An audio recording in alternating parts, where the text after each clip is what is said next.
police officers have just arrived to try and contain the situation and also ensure that the counting of votes continues as is supposed to be. And of course, currently taking instructions from their seniors on how they'll be handling the young people who are in company of Manyata Member of Parliament, Getonga Mukonji. Those are live pictures outside the gate of Siakago Police Station in Mbere North constituency. Of course, this police station has had a number of incidences since morning. Earlier today, we saw the former Attorney General, that is Justin Muturi, was earlier here, and also there was some chaos where he had a confrontation with some agents who are representing the UDA candidate, let alone as the Cabinet Secretary for Public Service, Geoffrey Roku, arrived at this particular place. We also witnessed a push and pull between the two political divide, of course. And now, as this is happening outside the police station, the counting of votes is still ongoing inside this particular police station. We'll still camp at this particular place. As you can see, extra police cars have just arrived, and of course it's just to beef up security in this particular police station or area, which has witnessed a series of unrest since this activity kicked off early in the morning. Of course, this is a development we'll still be following up to also get to inform our viewers on what will be transpiring as tensions continue to rise here in Mbere North. Also, we have had other chaotic incidents in some other polling stations. Of course, not just to mention but a few, we had some queues where CS Roku was blocked from entering Kanyuambora polling station earlier in the day, and of course, residents also nabbed voting materials from a border guy and burnt it at another police station also here in Mbere constituencies. Of course, as you can see, live pictures outside Siakago police station. Of course, police officers taking instructions on how, of course, to maybe handle these particular situations. Now, on the other side, we've seen the young people have started retreating, as earlier they were trying to approach this particular gate, and now with the increase of police officers in this particular area, we've seen they have started retreating. Everything now seems to be calming down, and of course, we will be following up to find out whether the situation will finally settle down or it will escalate. Kagina, back to you. We'll still here, of course, in anything, if anything comes up, we'll be right here to keep our viewers up to speed.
Kamu? Hah? Nafanya? Safi. Yes. Nende na safi. Ni phone.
Well, the pictures coming live to you right there are those of a police car with concealed number plates. This, of course, being contrary to court orders that clearly stipulated that police cars should not have concealed number plates. Of course, that arrived there with the red beret unit of the police, that being the General Service unit officers who are working hand in hand with the National Police Service, ensuring security in such areas and polling stations which have proven to be a bit chaotic. And as that continues on ground this evening right here, I'll be joined by guests who will be discussing and delving into more on this matter by election. Allow me to introduce them. From the very right, we have Joshua Kimani, a lawyer. We also have at the middle a lady. Of course, here we are adhering to the other gender rule. Two-thirds gender rule. We have Sophie Nje here right there, ambao tutakuwa tukishirikiana now and diving deeper into this topic this evening. But we are not alone. As I promised, studio tuko wengi sana. On the other side of studio, we have Fatma Chidagaya. Fatma Chidagaya akona wageni pia. Fatma, who are you with today?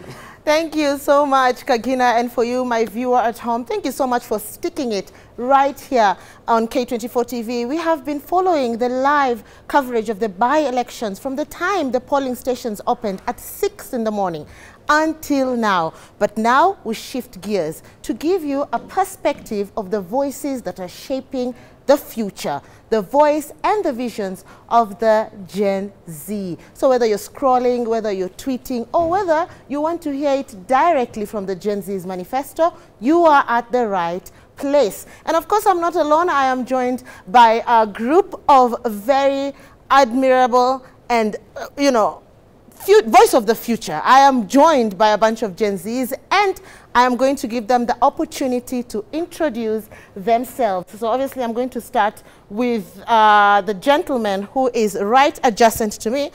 You can introduce yourself and then pass the mic. Thank you so much. My name is Evans Moshanga. I'm a lawyer by profession and also a youth leader in Kikuyu constituency. Thank you. Welcome, Bona Wakili. Thank you. My name is Iteo Haisia. I am a law student and a civic educator. Karibu sana Ijeo. Next. Hello, good evening. Thank you for having me today. My name is Timothy Turunga, a lawyer and a youth leader in the United Opposition. Karibu sana. Thank you very much for having me here. My name is Karen Wamboi, and I am the Communication and Program Assistant at Election Observation Group. All right, thank you very much. To the very end. Thank you, Kagina, for this opportunity. I'm Ongoya Fidel Castro Hill. I work at Safina Party. I'm the Comrades President there. All right, Karibu sana. I appreciate the opportunity. My name is Ezra Omoyo. I'm a UO and law student and a civic educator. Blessed to be here. All right, so there you have it, an introduction right from the horse's mouth. So we will be hearing from them, their opinions and what they have in store for us. But first, let me take you back to Kagina. All right, thank you, Fatma. Coming back to this end of the studio, allow me to start with the very people that we held and hosted here a while back. Very young people who marched out in the streets as youths, and they say they want change in this country. As events would follow, we then agreed that the only way to make change in this country would be to register as voters and actually show up during the elections. Sophie Nje here, we are seeing by elections that are currently going out in different parts of this country. Now, we have a very low turnout. Is this the change we actually wanted to see? Well, first of all, let us consider that it is a Thursday. It is a working day. So you do not really anticipate the voter turnout to be high. But if you consider, for instance, the case of Mbeere North, they have a turnout of 50% plus of the voters. So that's very good. On the other hand, if you're asking about Gen Zs and young people, you realize that according to the Constitution, if there is a by-election in an area, they're not taking any new voter registrations. So when you analyze that fact and you see there are very few young people turning up, so you will see that we do not have new registered voters in those particular areas. So we cannot really take this as a measure of what will happen in the main elections, but I'm really happy that people actually turned out. All right. Wakili, what do you make of the scene that we currently have, voter turnout specifically? I would say that the voter turnout currently is alarming, with some places recording extremely low voter turnout. And this actually speaks to the frustration of the Kenyan people, because unfortunately we were told that these elections would be free and fair, and in some areas they have been marred with a lot of violence, and that discourages voter turnout actually. And you know, even the Supreme Court has been at the forefront saying that actually that is a key ground for nullification of any elections. If that kind of violence actually results to voters not coming to vote because of the violence, then that's a key ground for nullification. But at the same time, the young people are also frustrated by the government and frustrated by these same monkeys in different forests, because we are told there's a change that is going to come, but when you look at how things are being done and how things are being conducted, you can't detect any change.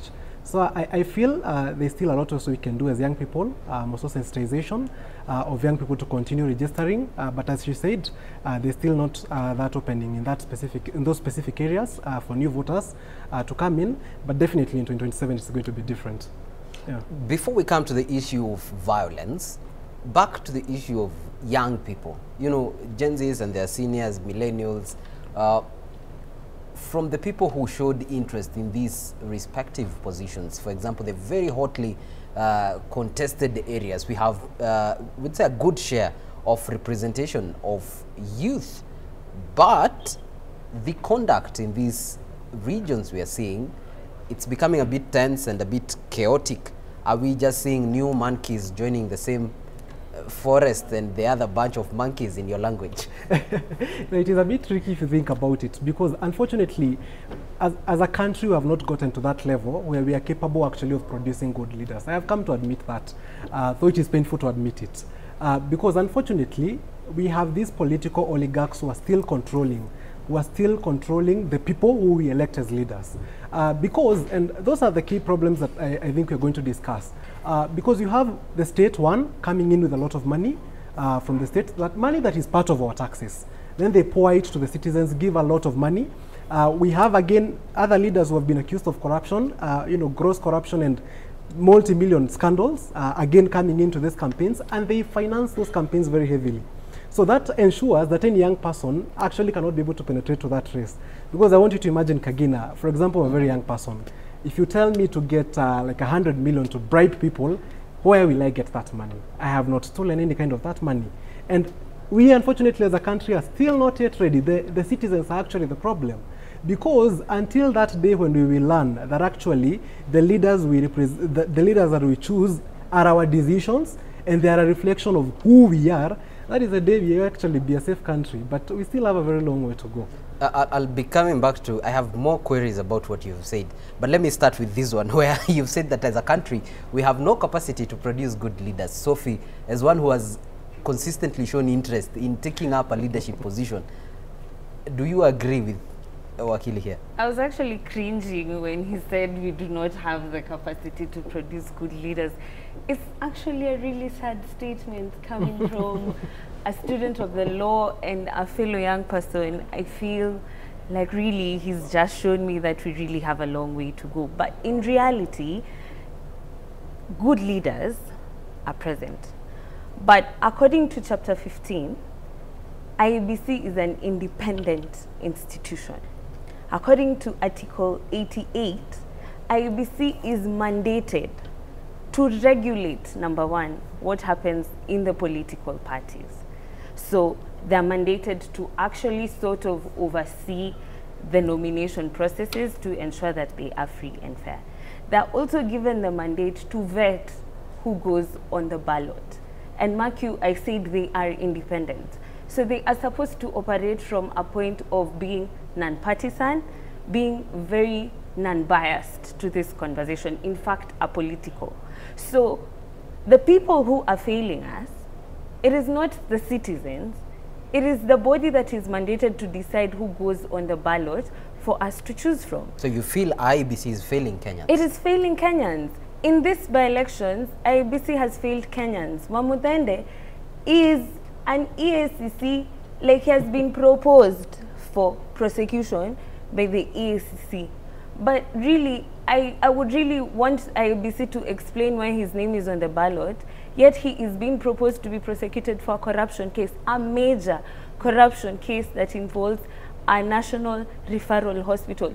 In fact, the biggest referral hospital in East Africa. He stole money that was supposed, he allegedly stole money that was supposed to give more oxygen to that hospital. So as a matter of fact, it is not that we are incapacitated to produce good leaders, but we are already short, we are already like disadvantaged even from the people who are supposed to make this process free, fair, secure, transparent, accountable, and they are the ones who in fact are supposed to guard democracy. Because the whole point of having independent institutions is to promote constitutionalism and to promote the sovereignty of the people and to ensure that national values and principles are adhered to. So if IEBC is not at all performing towards its mandate, then we are already failing from the word go. Wakili, these by-elections, as we've mentioned, are time and again used as the litmus tests. One, on how the political tensions are in the country, how the IEBC is prepared to handle elections. You've had Sophie's concerns. Do you trust how IEBC has handled these elections? Do you have confidence in them in handling 2027 to the best? Thank you. I will respond to that as well as respond to what my colleague here, Sophie, has said. Sophie, we have to come to a stark reality of a Kenya that we imagine and a Kenya that is the realistic Kenya that we live in. The realistic Kenya is a Kenya that the candidate you're saying who has many scandals is the one who is going to win. And I would like to challenge you to wait and see the results. And it will not shock me that actually the candidate with the worst portfolio, the candidate who has the mega corruption cases, is going to be the one taking the day. So we still have a lot of work to do, I agree. But coming to your question, really I do not view today as a litmus test. Today has really turned to a blood test, if you ask me. Because IEBC and these political leaders unfortunately have already portrayed loss of confidence to the public. Because when you think about it, look at IEBC. Recently we had in 2022, remember the Cherera 4 coming out and the IEBC presenting a broken image to the country. Unfortunately, we have now this new set of commissioners.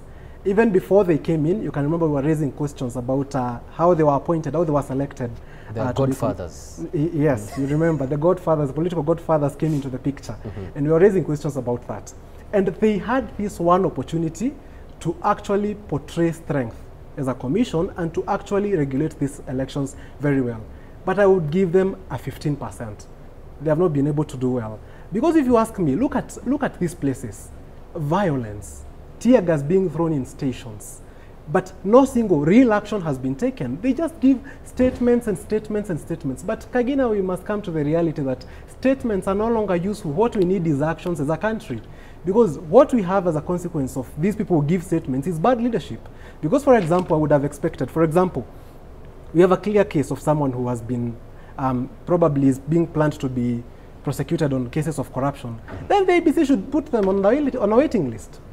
I'm a lawyer, I know definitely there's the right to fair trial, that they should undergo the whole court process and everything. But again, at the end of the day, it is about the integrity of the voting process. Again, we have these places where there is a lot of violence. What is the IEBC doing to stop those kinds of acts of violence? Because, like I said, those acts of violence actually even discourage the people who wanted to legitimately vote not to vote. So they make sure that they make it very, very difficult for anyone who wanted to vote. So IEBC is still not yet prepared. I feel there's still a lot of work that needs to be done. And unfortunately, they're undergoing a test in the most difficult court, the court of public opinion, the court of public confidence. And this trial is very, very difficult.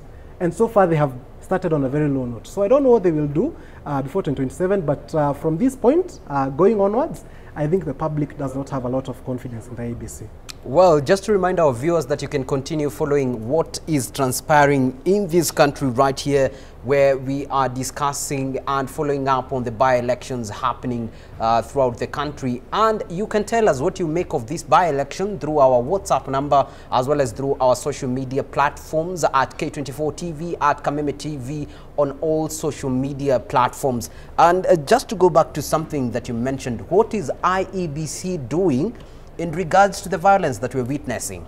That is one question. Number two, you raised an issue earlier where you said state machinery are coming through for, said specific individuals and bailing them out or helping them to campaign. So it will be difficult for young people to actually match up to that.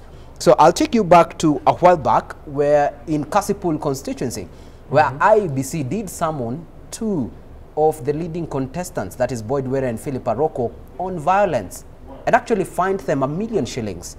And I do not remember IEBC saying that the young man, Boyd Were, did not afford to raise $1 million shillings to meet the fine. So my question comes back to you. Is IEBC really doing nothing? And are the young people fully and entirely helpless? So I will begin with whether IEBC is doing nothing. Definitely IEBC is not doing, I have not said that IEBC is doing absolutely nothing. What I have said is actually they have really big shoes to fill. They have really big expectations to fill.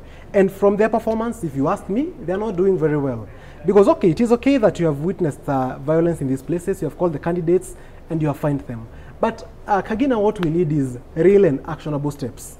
What I expected to see, if the IEBC was serious, was even disqualification of some candidates. Because if you are indeed triggering violence even before the election, what will happen if it is post-election and the results are not announced according to how you would like them to be announced? Then definitely a lot of violence is going to come into the picture. And it has really gone bad to an extent where vehicles are being touched. We saw today vehicles being touched, not one, not two. We saw even members of parliament. You can imagine members of parliament being injured seriously, physically. So that speaks to the readiness that I'm saying that IEBC still has a very long way to go. Because like Sophie said, Article 81, Article 88 gives the IEBC this sole mandate to actually guard this whole voting process. So when they fail on guarding this voting process, then definitely it is not going to go well for us. Again, are the young people completely helpless? I would say that we as young people have a very, very long way to go. And that's why I'm really appealing to young people.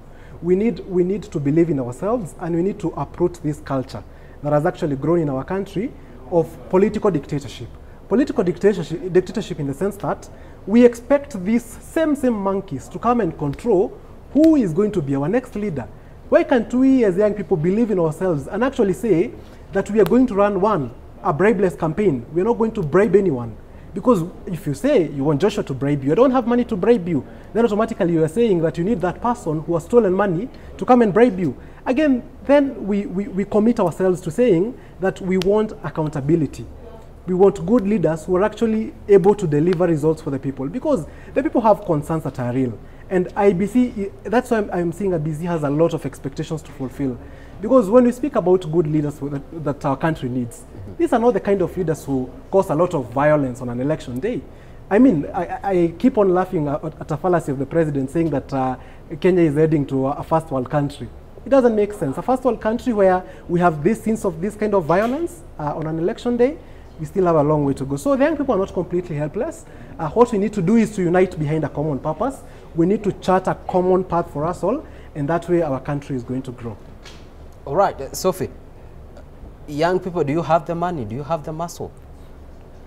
First of all, it is upon IEBC's mandate to regulate campaign financing. It is part of the constitutional mandate to set a cap for this is the amount of money that is supposed to be used by a candidate whilst they are campaigning. Today, every day is a learning day. Today, I actually learned that you are not allowed, constitutionally, campaigns should start 3 months to the general election.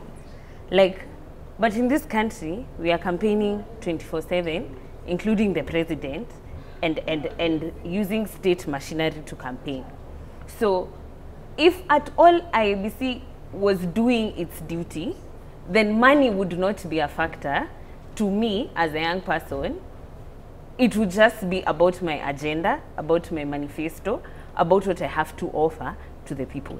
But with that loophole where there is no cap to how much money a certain candidate can use whilst they are campaigning, that is why we have issues of voter bribery.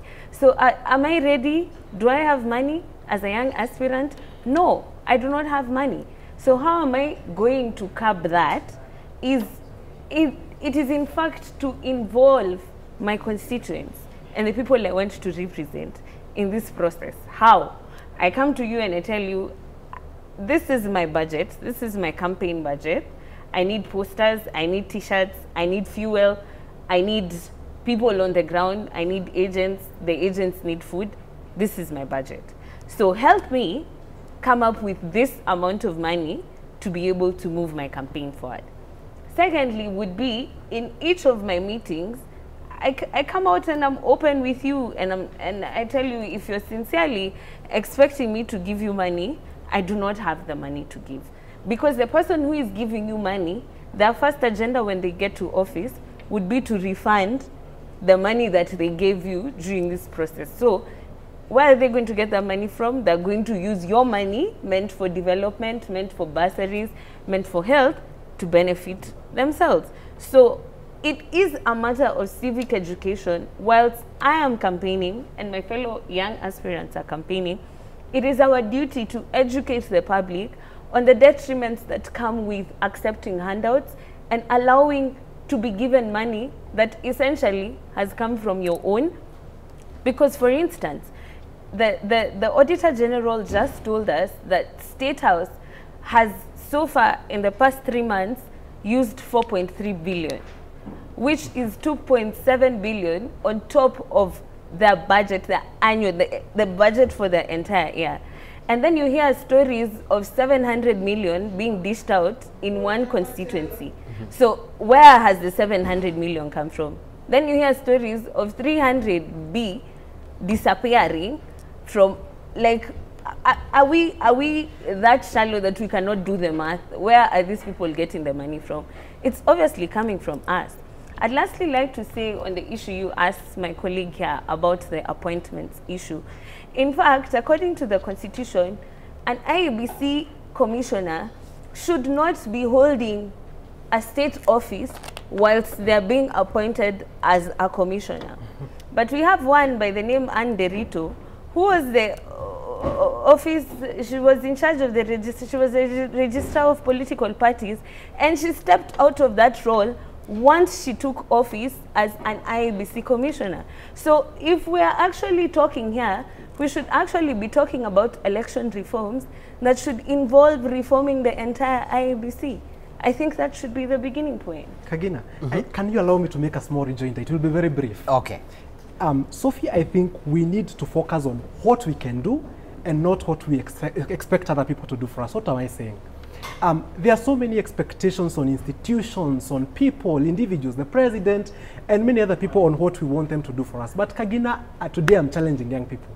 What can we do for ourselves? Because, for example, this culture of corruption, Sophie, we need to be realistic. When you go to that young person there in the ground, you will not be shocked to find them giving their ID to receive 1,000. And then after the election, they are going to get that ID. You will not be shocked, and they are a young person. And you see, we are speaking about we want young people to show up, but we are not solving the real issue. The real issue is with us, the community. And that is why I'm saying... The real issue is hunger.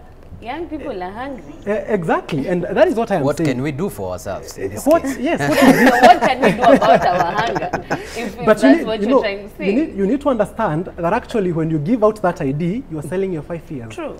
All right, we'll be coming back to that conversation, but definitely several things have been mentioned right here, including how the young people are not very much financially muscled up to match up the current electoral system in this country. It's interesting to see that part of the goons that we were seeing live pictures on camera in Mbere are also youth. Sophie says the problem is the youth are hungry. Yeah. Is that what you think it is? Keep sending your feedback to us right here on our WhatsApp number as well as our social media platforms. And now, a while back, not so long ago in Homa Bay County, Police Commander Lawrence Koilen has confirmed that so far 15 vehicles used by armed goons have been impounded and 23 have been arrested as security agencies heightened the crackdown to deter mayhem. He also confirmed the recovery of the stolen gun belonging to Opondo, who is Kaluma's security guard. Let's hear what he had to say.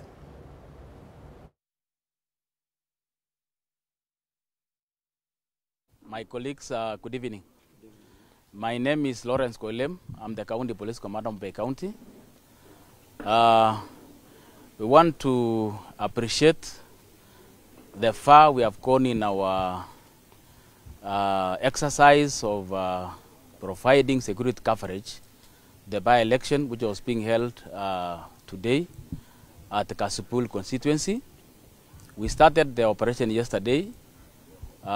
Since the time the items were taken to the polling stations, yesterday evening we were here, since morning, throughout the night until now. So the exercise began well today morning until about 10:30, 11 in the morning, when the aspirants were expected to go and vote in their respective polling stations. It happened that the area MP for Homa Bay Town, Honorable Kaluma, went to receive the aspirant at Korosare Primary School. So when he was waiting for him to arrive to vote, that is when he saw a convoy that was coming. So the MP thought that it was their aspirant. So he joyfully went at the gate to receive the MP, only to find out that it was the independent candidate, Mr. Honorable Barogo. It happened so swiftly that, in fact, officers were not able to comprehend what happened. Because when he hugged him, then his bodyguards, in quotes, the goons, strangled him down. When he fell, he was hit by a stone at the back of the head. And when the bodyguard now was trying to shield him from the strangling and the assault, he was also struggled down and he fell, and his weapon was taken away by the goons. We want to condemn the act of violence or assault to the MP in the strongest terms possible, because at this age we don't need to experience such acts of violence. It was an unfortunate act. That act escalated tensions among the constituents and the people, but we want to appreciate that we swung into action immediately, and we tried to bring the tensions down. And during our operation of bringing the tension down, we were able to arrest some of the goons whom we believe were among those who assaulted the area MP for Homa Bay Town. And During our operation, we were able to arrest a total of 23 suspects. That's in quotes goons, and able to confiscate about 15 vehicles and 2 motorcycles. Currently now, the area is very calm. What I can say to the people of Kasipul is that now the area is calm. Counting has started everywhere in all the polling stations. And I want to call upon the people to be rest assured that the process has gone on well, we thank God. And let us remain calm and wait for the counting from the tallying, from the polling stations. And then I would ask that we allow the IEBC and all those that are concerned to do their work, and wait for the results patiently at home. I know you have done what you have done by electing you are the leader of your choice. Let us now wait the results, and we remain calm even after the results. Otherwise, we have also been able to recover the firearm. Well, indeed, that right there is Homa Bay County Police Commander Lawrence Koilan updating the country on what transpired that led to the injury of Homa Bay Town MP Peter Kaluma, as well as the snatching of the gun of his bodyguard, who by people that the police commander right there is referring to as bodyguards, aka goons. And now we are not alone on this side of the studio. Earlier on, you interacted with Fatma Chidagaya with a youthful panel on the other side of the studio. Fatma, upande wako wanasemaje kuhusu mada ya siku ya leo? Yeah, asante sana Kagina. Thank you very much. Umetupatia sasa fursa nipate kuambatana na mbogi yangu hapa. We're just going to, reflect a thing or two. I mean, Kagina, right now, the polling stations closed at 5. At this particular time, the votes are supposed to be tallying, but look at what is happening. Mbere North, kuna altercations. Kasipul, kuna altercations. We just want to find out what exactly is going on. Where are we headed as a country? But the best people to tell us that, niko nao hapa, the voice of the future, that is the youth. So I want to start with the comrade president of Safina Party. We're having problems with politicians today, so let me go direct to our politician on stage today. You said your name was Fidel. Fidel, you can switch it on? All right. Yes. Are you a registered voter? Let's start with that. Yes, I'm a registered voter. You are a registered voter. Yes. So what can you tell us about the turnout of the Gen Zs today from morning until now in terms of these by-elections?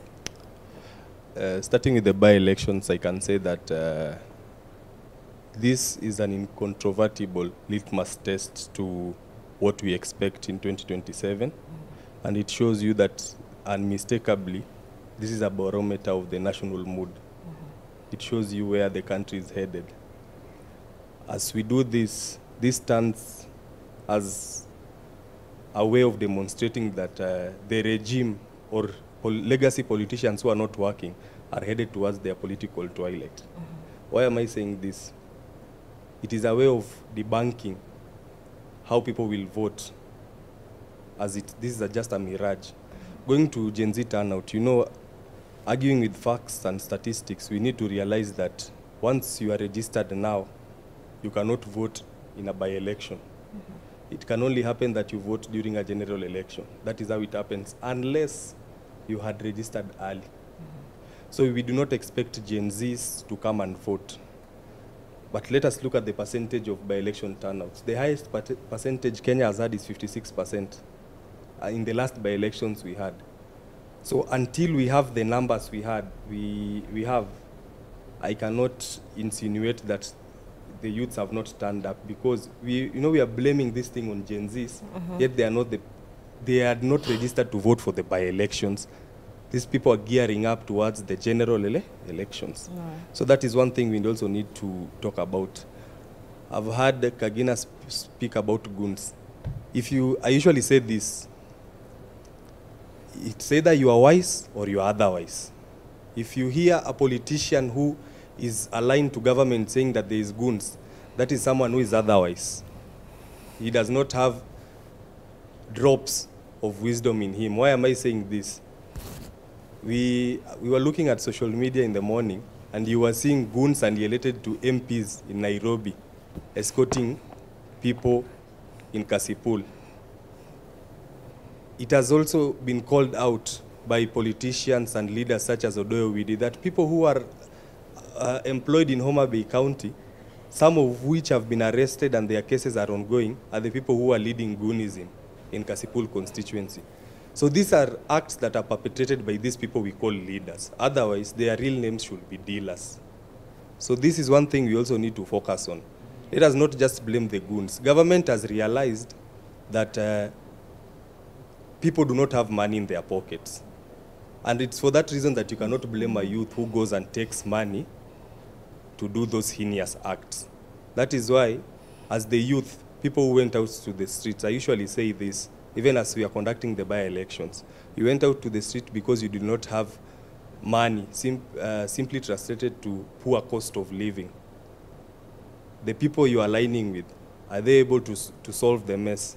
That is what we should be using this by-election to test against. But you know also, the by-election will show one thing.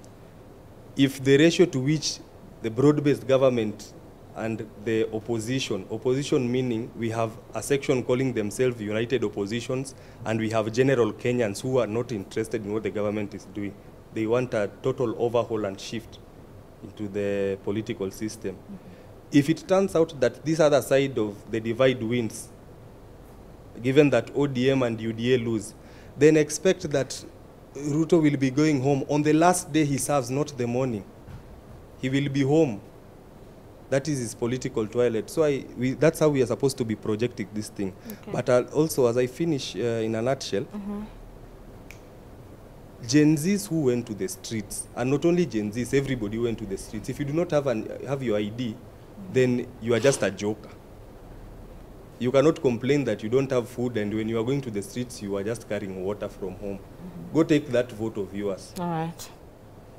And stop complaining. Okay, thank you very much. That is Fidel. Fidel is the comrade president for Safina Party. I got that right, yes? That is Fidel. And Fidel just gave us a few insights. And I want us to go to Kariobangi North in Embakasi North constituency, Nairobi City. And they've already started tallying the votes. We had 16 contenders for the member of county assembly. So let's try and take a look at these pictures from Kariobangi North.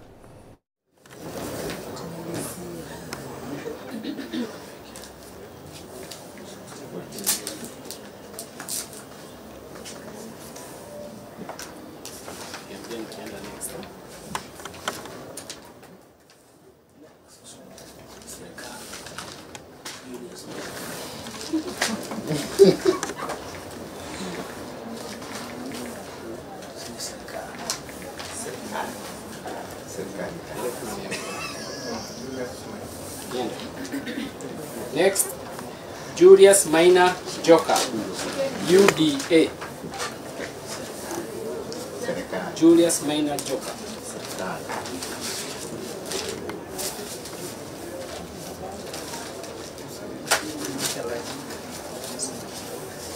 One, 2, 3, 4, 5, 6, 7, 8, 9, 10, 11, 12, 13, 14, 15,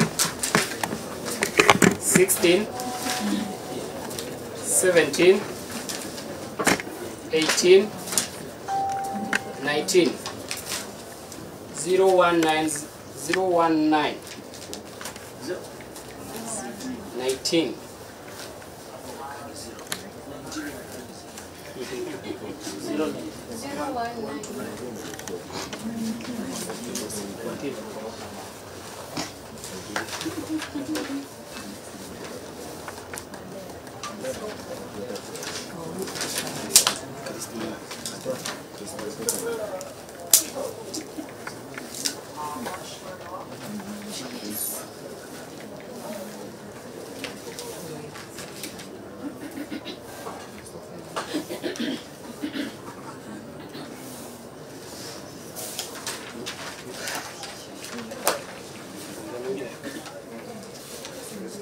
Christopher Wandera Ochieng, Safina.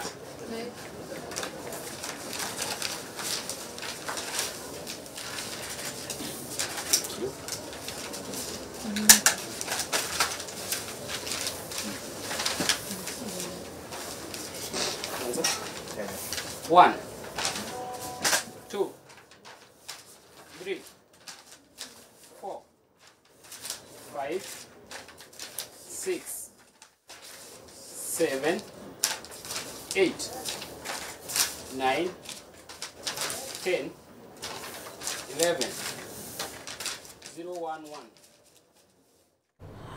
16 contenders vied for the Member of County Assembly seat in Kariobangi North. That's where the pictures were coming from. Tunaisabu sasa tallying imeanza, and we sure as hope security has been beefed up in that area because we don't want any more altercations. That is Kariobangi North in Nairobi County under the Embakasi North constituency. So, as we continue with our conversation here, we heard from our comrade President Safina Party. Now I want to move on to our lady there at the end. That's Karen. Karen is from ELOG, IEBC Election Observer. Karen, how are you today?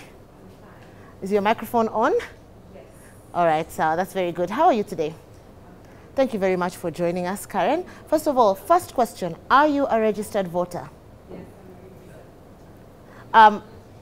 Let me assist you with the microphone, if that's okay. All right.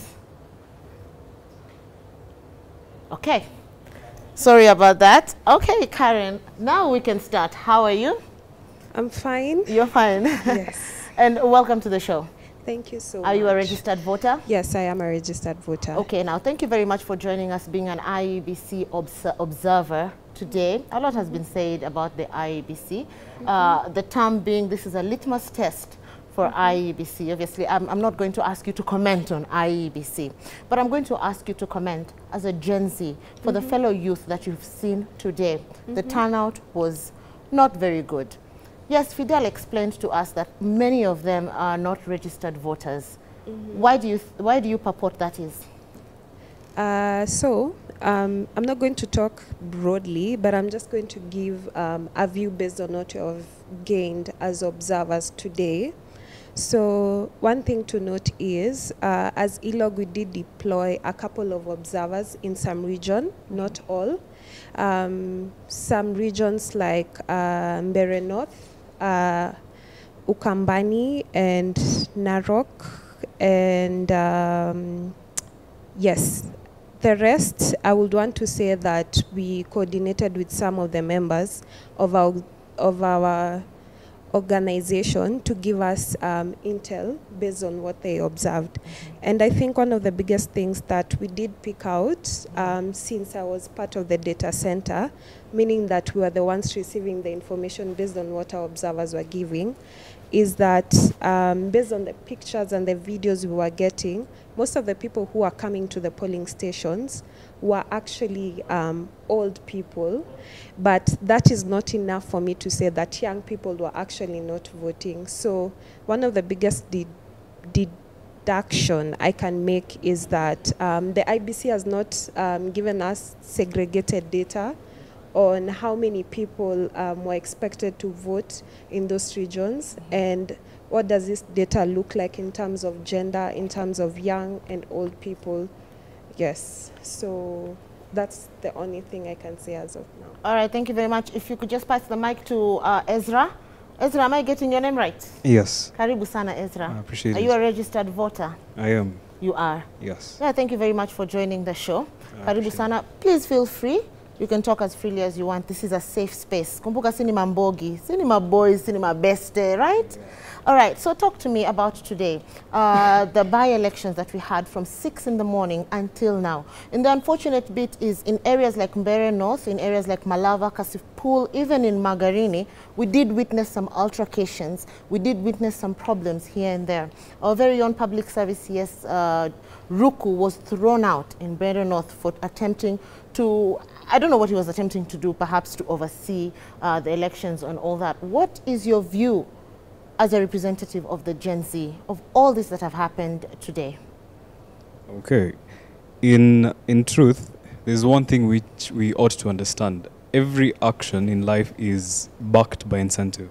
What I mean to say is, youth participation in the election in and of itself has to have like an incentive matters, like the impact in their lives in itself and the consequent change they get to experience, right? So as at now, what exactly do we face? Youth participation, ideally, is hinged on them knowing that their interest will be met, right? So for the people who have already voted, why would they not vote, for example, right now, is a matter of them feeling betrayed by the system that they had trusted in previously, and consequently seeing the failures, they'll have lesser incentive in participating in that very process that seems more performative than actionable, right? For the people who are yet to vote or first-time voters, ideally, they'd feel like it's a matter of already seeing the betrayal that is happening and knowing that essentially you will not have your interests met. You have lesser drive towards going to the very system that you do not trust. Matters like violence in this voting system that you've seen, for example, during today's by-elections.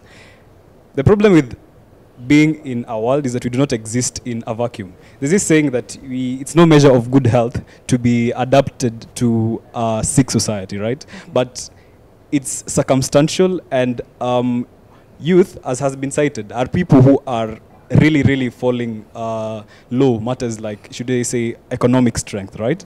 So the incentive given to them matters financing, and the few who are not really a representation of the whole, who get into this, despite painting a negative image of the youth in general, truth is, it's a matter of circumstance. You are in a sick system and you are forced to like survive, right? So in a sense, they are forced to like try and display their interests, and the problem is these are people who are being used by political aspirants who are using them as a, should I say, a vehicle and a means to climb the political ladder, so to speak. So that in itself paints the dynamic of the youth in matters like the elections this far. All right, but wouldn't you agree with me if I said rather, the inability to vote is actually a vote casted? Okay. If you don't vote, you have actually voted. Yes, they're saying that if you are not for, you are against, right? But here's the truth. The understanding of the average youth, in my opinion, is that we have a system, right? And this system serves a purpose. And ideally, it is a question on whether your ballot counts. While you might conform to the idea that not voting essentially does work against your interests, but now when it is that the system has proven over and over again, despite you trusting in, say, for example, the IEBC and, should I say, the security forces in ensuring that there is safety and, a method, or rather, should I say, a level of sobriety in conduct of this very process. So consequently, it is true that not voting in itself works against your interests, but if voting in itself has proven not to actually satisfy those interests, because the system in itself, we're talking about like, vote rigging and trying to manipulate this system as much as we can, such that these people do satisfy their political interests. So at the end of the day, the feeling is that even if I do vote, at the end of the day, fact remains that the system will try, and the players in this case, the stakeholders, will try field their interest. And considering that they have a level of influence and power and a manipulation ability, it then questions your whole power matters controlling what ends up playing out. All right. Okay. So 3 options. 1, either you vote. 2, either you don't vote. And the 3rd option, we'll tell you after the break. Don't go anywhere.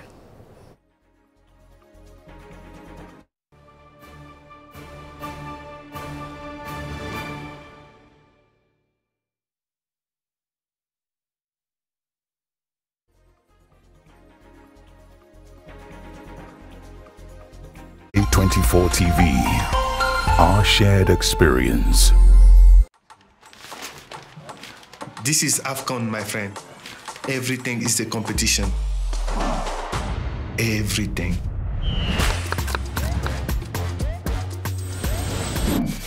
The family meets for AFCON 2025. To book your seat, dial *423# to get or stay connected to DSTV access for only 1,450 Kenya shillings or GoTV value for just 599 Kenya shillings. Live on Supersport.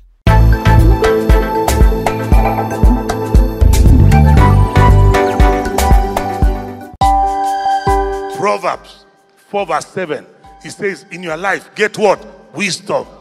I say, I'm praying this morning. May the grace of God that brings salvation, that has appeared to all men, may that grace appear to you.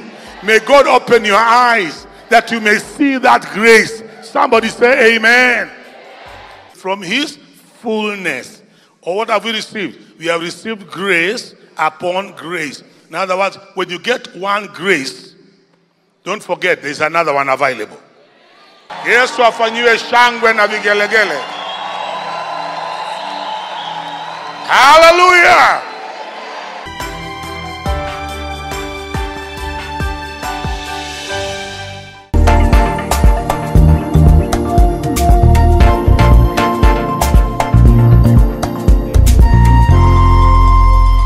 Prepare to cabin for landing.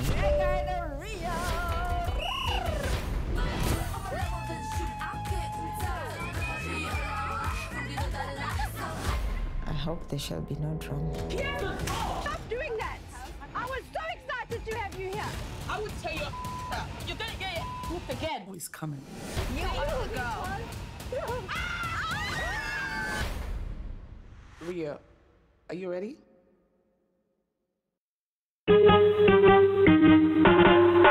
Asante kwa kunipigia simu. Simu yako nitaipokea kwa muda usiokuwa mrefu. Je, unajua kuwa wimbo wa taifa wa Kenya ulitokana na wimbo wa Kipokomo, mojawapo ya kabila za pwani nchini Kenya? Wimbo rasmi ulitungwa na Thomas Johnson Kalume. Ili kuset asante kwa kunipigia kama skiza tune yako, dial *811*622#. Huyu ni Brayo. Hii Krisi, Brayo anadai tu furaha. Akajiambia hata tulia hadi ipate. Akapiga maraundi hadi siku moja furaha ikapatikana. Tumefungulia value Hickory C upate furaha. This festive season, dial *423# to reconnect and stay connected to GoTV value for only 599 Kenya shillings. Why wait for fun? K24.digital brings you 24/7 entertainment. From the pitch to the playlist, from celebrity gossip to the memes you love. We're not just news, we're your non-stop ticket to everything cool and trending. So get in the know. K24.digital. Follow the buzz 247. Don't you just love a fun gathering? Hi, Ruth. Hi, Sarah. The chance to reconnect with your people, your passions, and the stories that bring joy to your home. From epic sports to the hottest local series and the best kids entertainment, DSTV makes wherever you are the best plan for the holidays. This festive season, get your DSTV decoder for only 850 Kenya shillings today.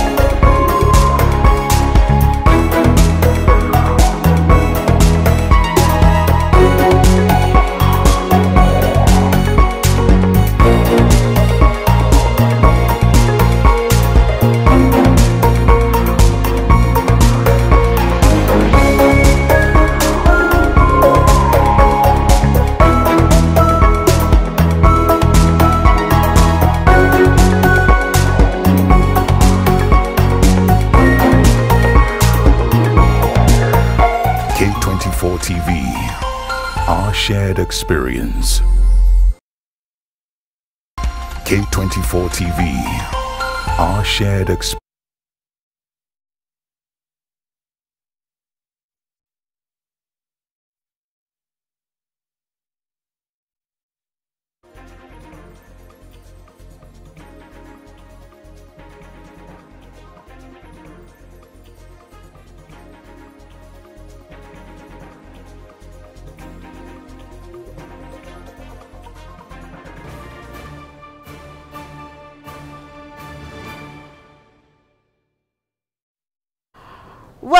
Well, hapa kumewaka moto, and solely because of the last remarks that were made by Ezra before we went on break.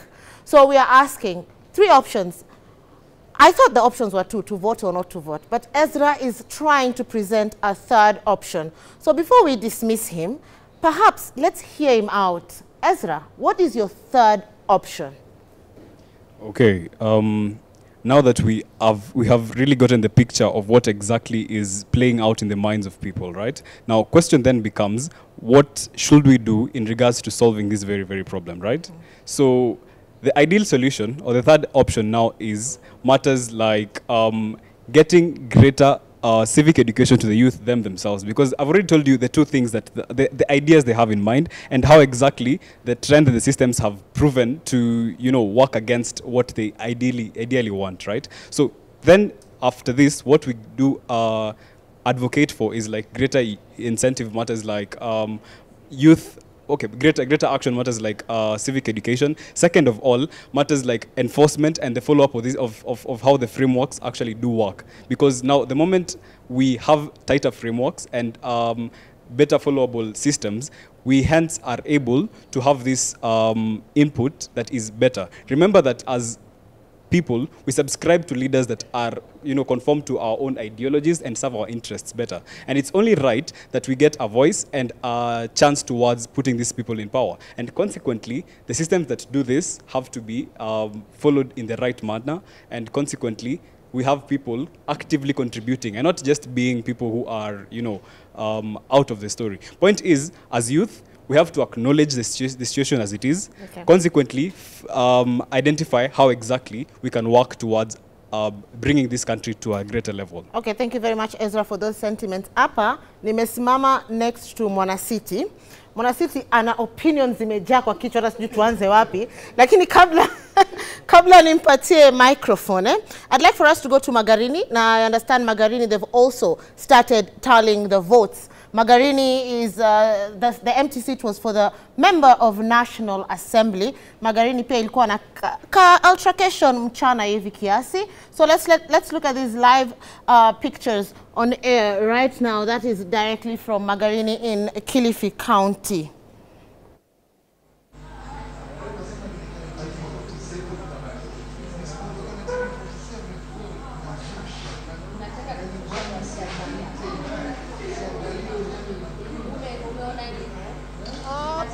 Hapo ndio Magarini.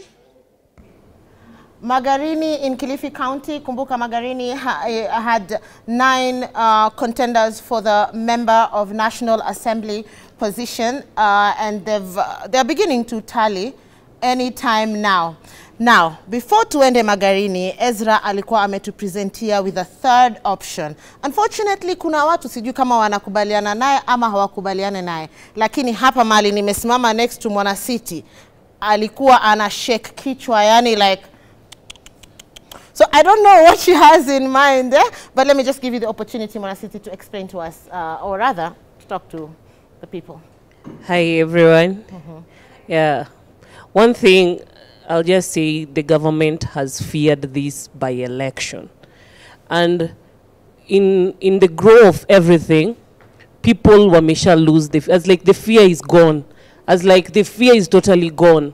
So whatever the government is preparing for 2027, it has been brought in this by-election. A lot of people have been armed clothes. Big father ametolewa nguo, alikuwa ametumwa na government. For sure, as like the government, shame, shame, shame on you. Ini by-election ya MCAs tu, na mnashtuka hivi. Tukienda the national nini, Because I think so you're teaching us war at this stage. Sisi ni youths, tuko ready, as like you want to tell us that this by-election and the election that will come, it's if you don't have war, if you don't have any goon, prepare yourself with your goons, because the government have goons, the opposition have goons. If you will not have goons, you'll be by yourself. We don't want that. Please, this is just a by-election. It could be peaceful, we vote. The turnout, it's because the people are in the ballot, the community don't want them. You are forcing these people on the community. Just let the people choose. I think so in article number 1, the power belongs to the people has been proven today.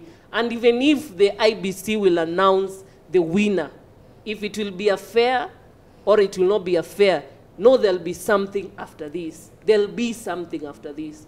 And this is what the government is teaching us. We don't want to go the Tanzanian way. But if you want us to go that way, we'll prepare ourselves too. Because we are ready for everything. Because we are, ourselves, we are vying. I'm vying in this CBD.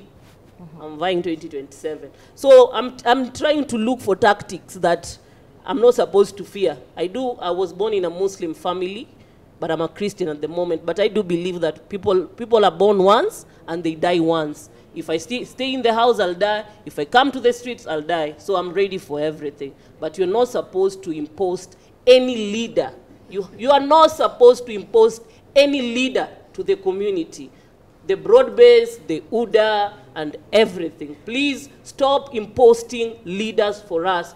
Give us the chance to choose. That is the reason we go for an election and any by-election. That is all I can say. All right, thank you very much, Mona City. Anatueleza vizuri tu pale, explaining to us that, you know what, it is about you and your personal volition. You're the one who is to vote. So mtu asikusway, mtu asikununue, you know, those are the things she was trying to explain here. So I want to move on to Itayo. Hi, Itayo, how are you? You have the mic. Are you a registered voter, Itayo? Yes. You're a registered voter. Yeah. That's very good to hear. But I understand, if I may quote Ezra, being a registered voter doesn't really matter because you may actually not even vote. So what is your take on that? So a lot of us have this, opinion that even if I do go and vote, that nothing is going to change. And you see, that's what the government weaponizes, those kinds of beliefs that nothing is going to change. And the thing is it's very simple, yeah? If we come out in overwhelming numbers, you can't steal 2 million votes, you can't steal 4 million votes. So the thing is, when when you're sold this fear that, even if I show up, the system still won't change, that's what they use to ensure that they deter you from actually voting. So my clarion call would be that if you show up and I show up and everyone shows up, where are they going to get the votes that they're going to steal? But could I comment on the goon situation? Please do. So this whole goon situation, I think it's a sad reality that even the political class weaponizes this poverty. It doesn't come to realization of it. It's a thing that they ensure that there's an impoverished class by not doing what they're supposed to be doing while they're they're in power, and then they will use that majority to come and now they have goons. And now this whole sad reality about the government has goons, the opposition has goons. So where are we going to get the other goons to fight these other goons?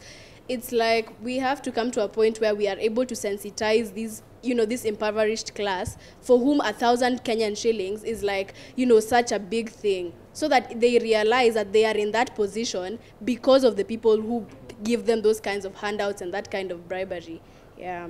So thank you very much, Itayo. Evans, if I could come to you. Before I hand it over back to Kagina, first of all, could you tell us if you're a registered voter? Yes, I am a registered voter. You're a registered voter. Yes. Thank you very much for being with us here today. Thank you. It is said that the youth may not have the finances that the old people have, but what they do have that beats them is the numbers. True or false? Well, in responding to your question, I think the whole issue of election is not a one-day event. It's a continuum. And this was clearly depicted in the case I know Akili can relate. It's called the Maina Kiai case. It's a very famous case.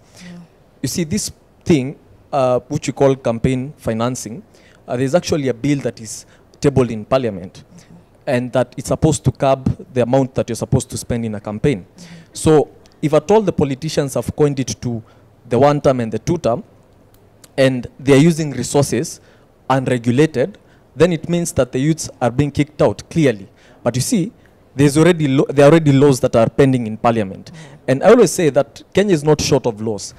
Kenya, in fact, has too many laws, and some people actually say that it's superfluous. There are too many laws in Kenya, and they need to be aligned. So if at all we can follow the law, then that will be sorted.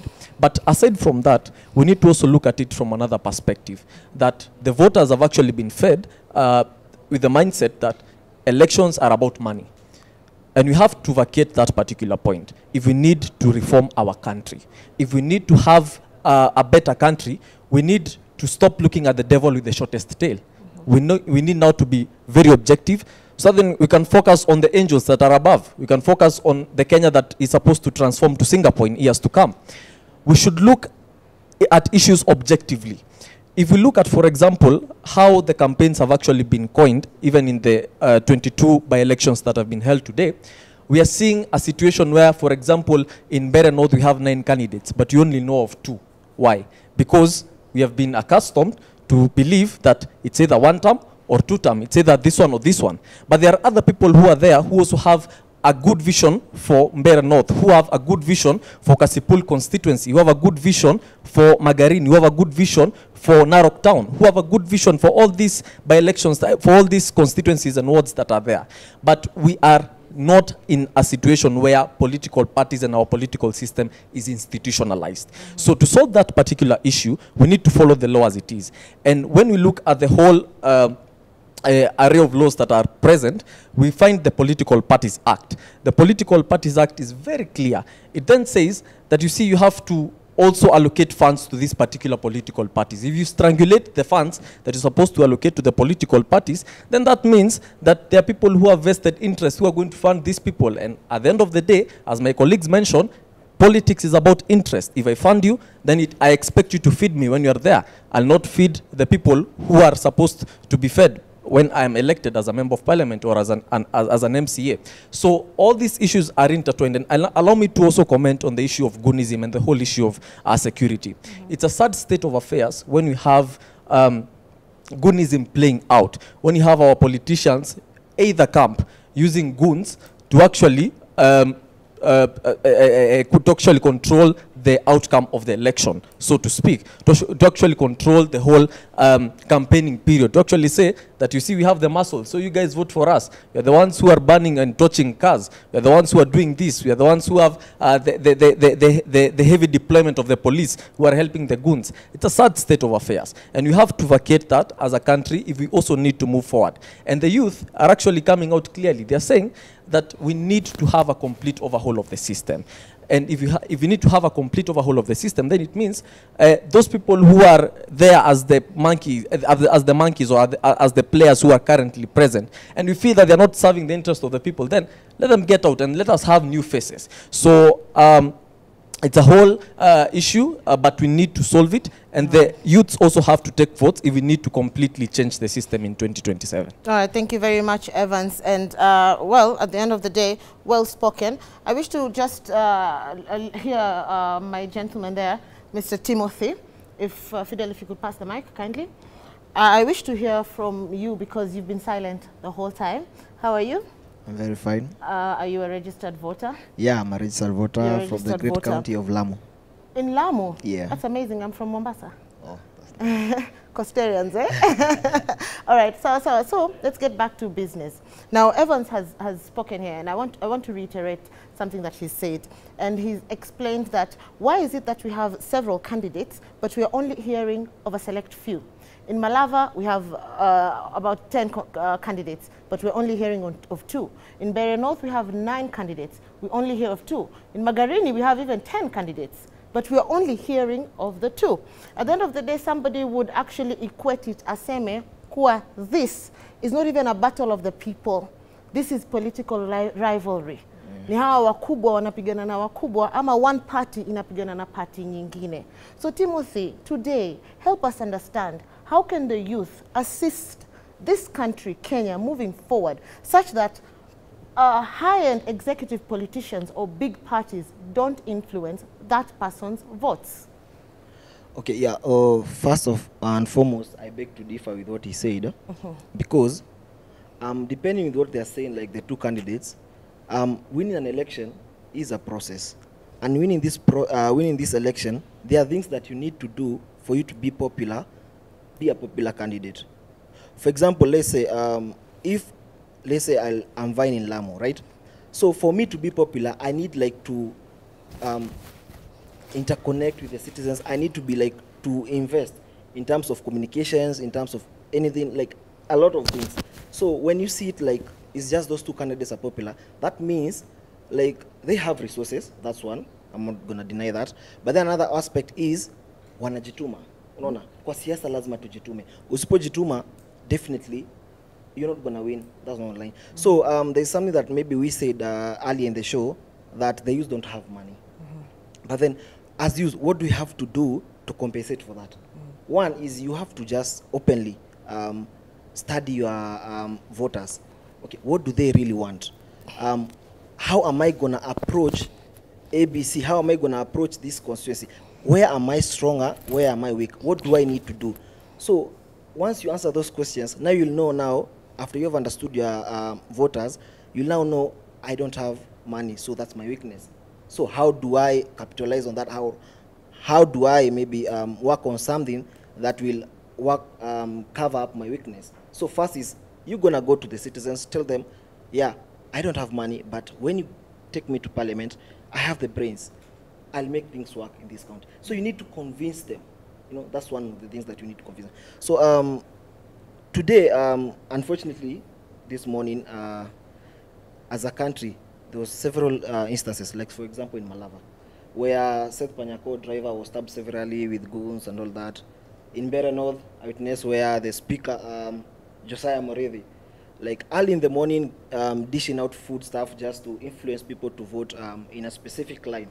So as a country, clearly, as we can see, we are on our own.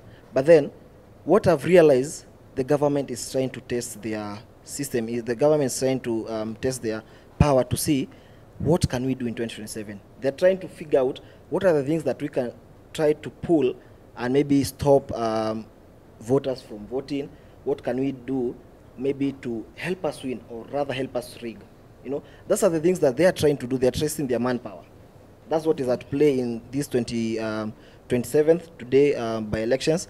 But then what we need to ask ourselves is, we see that the government is stronger, because, for example, I've been in Mbeere North severally in these processes and all those campaigns.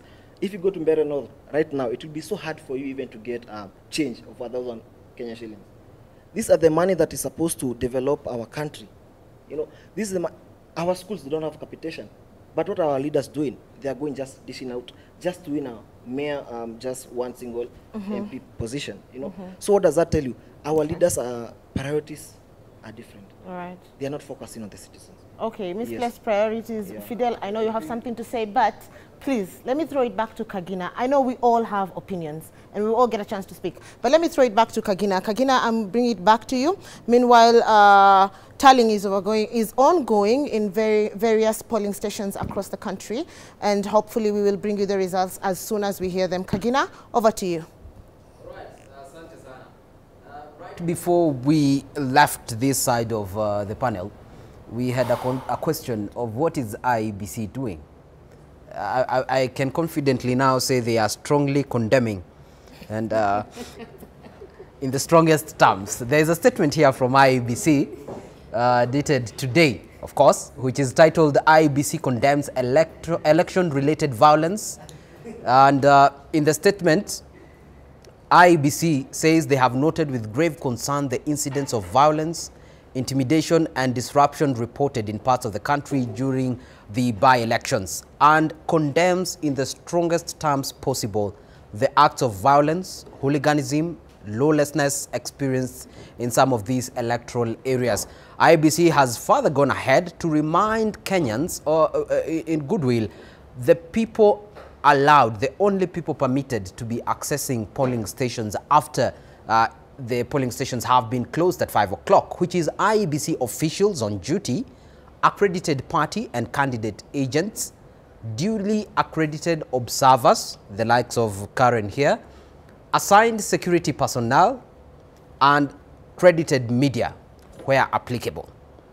They further call and urges all security officers assigned to IBC duties to deploy or deployed generally to remain on high alert, vigilant and responsive in preventing and managing any acts of violence. So they've pushed the issue of handling violence to police officers. They've further, in equal measure, called upon the National Police and Directorate of Criminal Investigations to investigate all reported incidents of violence and other laws governing elections in the country. So that is just a bit of what I could pick from the statement released by IEBC. So I can attest to your initial assertions that IEBC is not doing nothing. And going back to what Ezra earlier mentioned, and this whole room temperatures were rising, on whether the system is entirely rigged, that youths taking their votes may or may not have an impact. Starting with Sophie, do you agree that the system is so rigged, these votes might or might not count? You see, I come from a school of thought that bad leaders are elected by good citizens who do not vote. For instance, in the last election, we had a registered, like the total number of registered voters was 22 million. 8 million did not show up to vote. But the winning candidate, who is your president, got 7.1 million. His runners-up got 6.9 million. Had the 8 million who did not vote shown up and voted for one candidate, we would not be where we are today. So bad leaders are voted in by good citizens who choose not to vote. And what I was trying to tell Ezra when we went for the break is that that is not news. We should not be stating things that are not news. We should in fact be talking about, yes, as the young people, we know that there is a possibility, a very high possibility, that the system has been rigged. But what do we have that we can use to our advantage? Number one, as young people, we are tech savvy. So we can come up with a parallel tallying center where they tally, we tally. They tally, we tally. Okay, so as they are tallying, we are tallying. So when the discrepancy happens, we're able to tell that at this particular point, when Thika Town constituency votes were being taken, that was the disparity. So we're able to actually identify from which specific constituencies was the voter rigging done. What can we do? We can insist that there is a cleanup of the voter registration. Because for instance, as we were going for these by-elections, was the voter register cleaned? I don't know. I think that is something that Karen can help us to answer, but I do not think that the voter register was rigged. So is IBC trying to tell us that nobody died between 2022 and 2025 that was a registered voter? So how do we account? How are we able to tell then they did not vote on behalf of those people who died? So if we can push for election reforms that move towards ensuring that the system is not rigged, then we are offering solutions. What other solutions can we offer other than civic education? It is doing issue-based campaigns.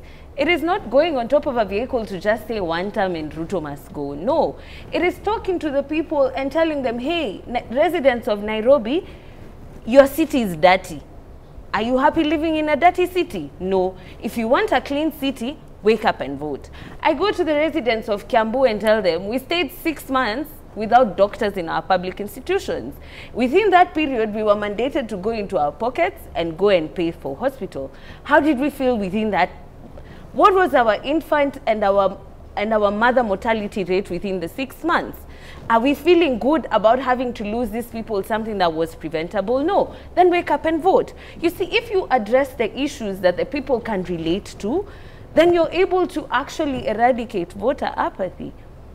Let's talk about pushing our representatives. I had Wakili here say that there is a possibility to initiate reforms through this parliament. They are called statutory reforms. But how, the way we are seeing this parliament, do we really believe that they are going to do anything that is people-oriented? The same people we saw standing up in parliament shouting two-term to the president when he was talking about the shock of the nation and not the state of the nation. It is very naive of us to believe that this parliament can actually do something. But we can give them a chance to actually show up and actually put in conversations like, how do we use social media to document evidence of election fraud so that when cases are taken to court, they do not have to take years and years and years. Like the by-elections that are happening now, there are areas that have stayed 3 years without political representation. So these are the things we're supposed to be talking about and not stating the obvious that the system is rigged. It is rigged, we know that. But there's something that we can do. But how can we counter it? All right, Wakili, do you agree?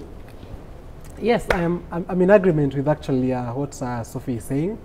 But I want to begin by mentioning something that is extremely important. That peaceful elections are not a favor that the politicians are going to give to the citizens of Kenya. Actually, we, the citizens of Kenya, via the Constitution, are the ones who give the politicians that freedom to make sure that actually our elections are peaceful. So I'm very, very, very frustrated. But at the same time, I know there is what we can do. There is a lot that we young people can do. And for me, the most important thing that any young people can do, any young person can do, is to show up. Manze, be there. Tokea ukauntiwa ulikuwa hapo. Hizi stories za kusema vota hapa manze ati sijui system imekuwa rigged, hata tukichukua hizi kura what will happen. No, those are stories for another day, because like I had one of our friends here saying, if we show up in numbers, these guys will not be able to tame these numbers. Wataiba aje? You know, I was in Ghana when I visited Ghana last year.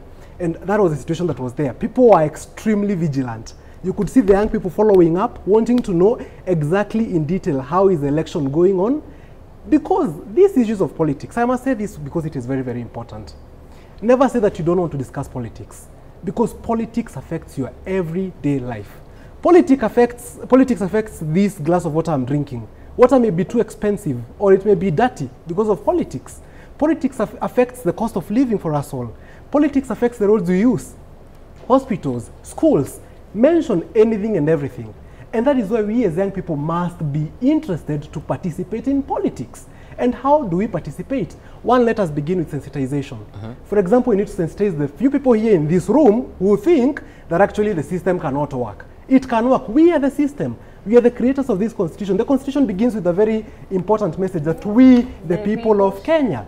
It is not we, the politicians, or they, the politicians, or they, the presidents, or they, the goons who are showing up in these elections. It is we, the people of Kenya. So if we, the people of Kenya, have a heart and we have a spirit for wanting to change our country, we will be able to. And let me respond to something that had been raised previously. All right. We have a problem in Kenya. This problem of goonism. It is really so disturbing. And majority of the goons are young people. All right. Allow me to hold you on that point of goonism. We have agreed that majority of the goons are young people. Yeah. Very nice. We'll be coming back to that. But right now, we have Boni Msangi, who is currently live in Magarini, who is following up on the by-elections happening there. Boni Msangi, kama unanipata, yanajiri yapi kutoka eneo la Magarini?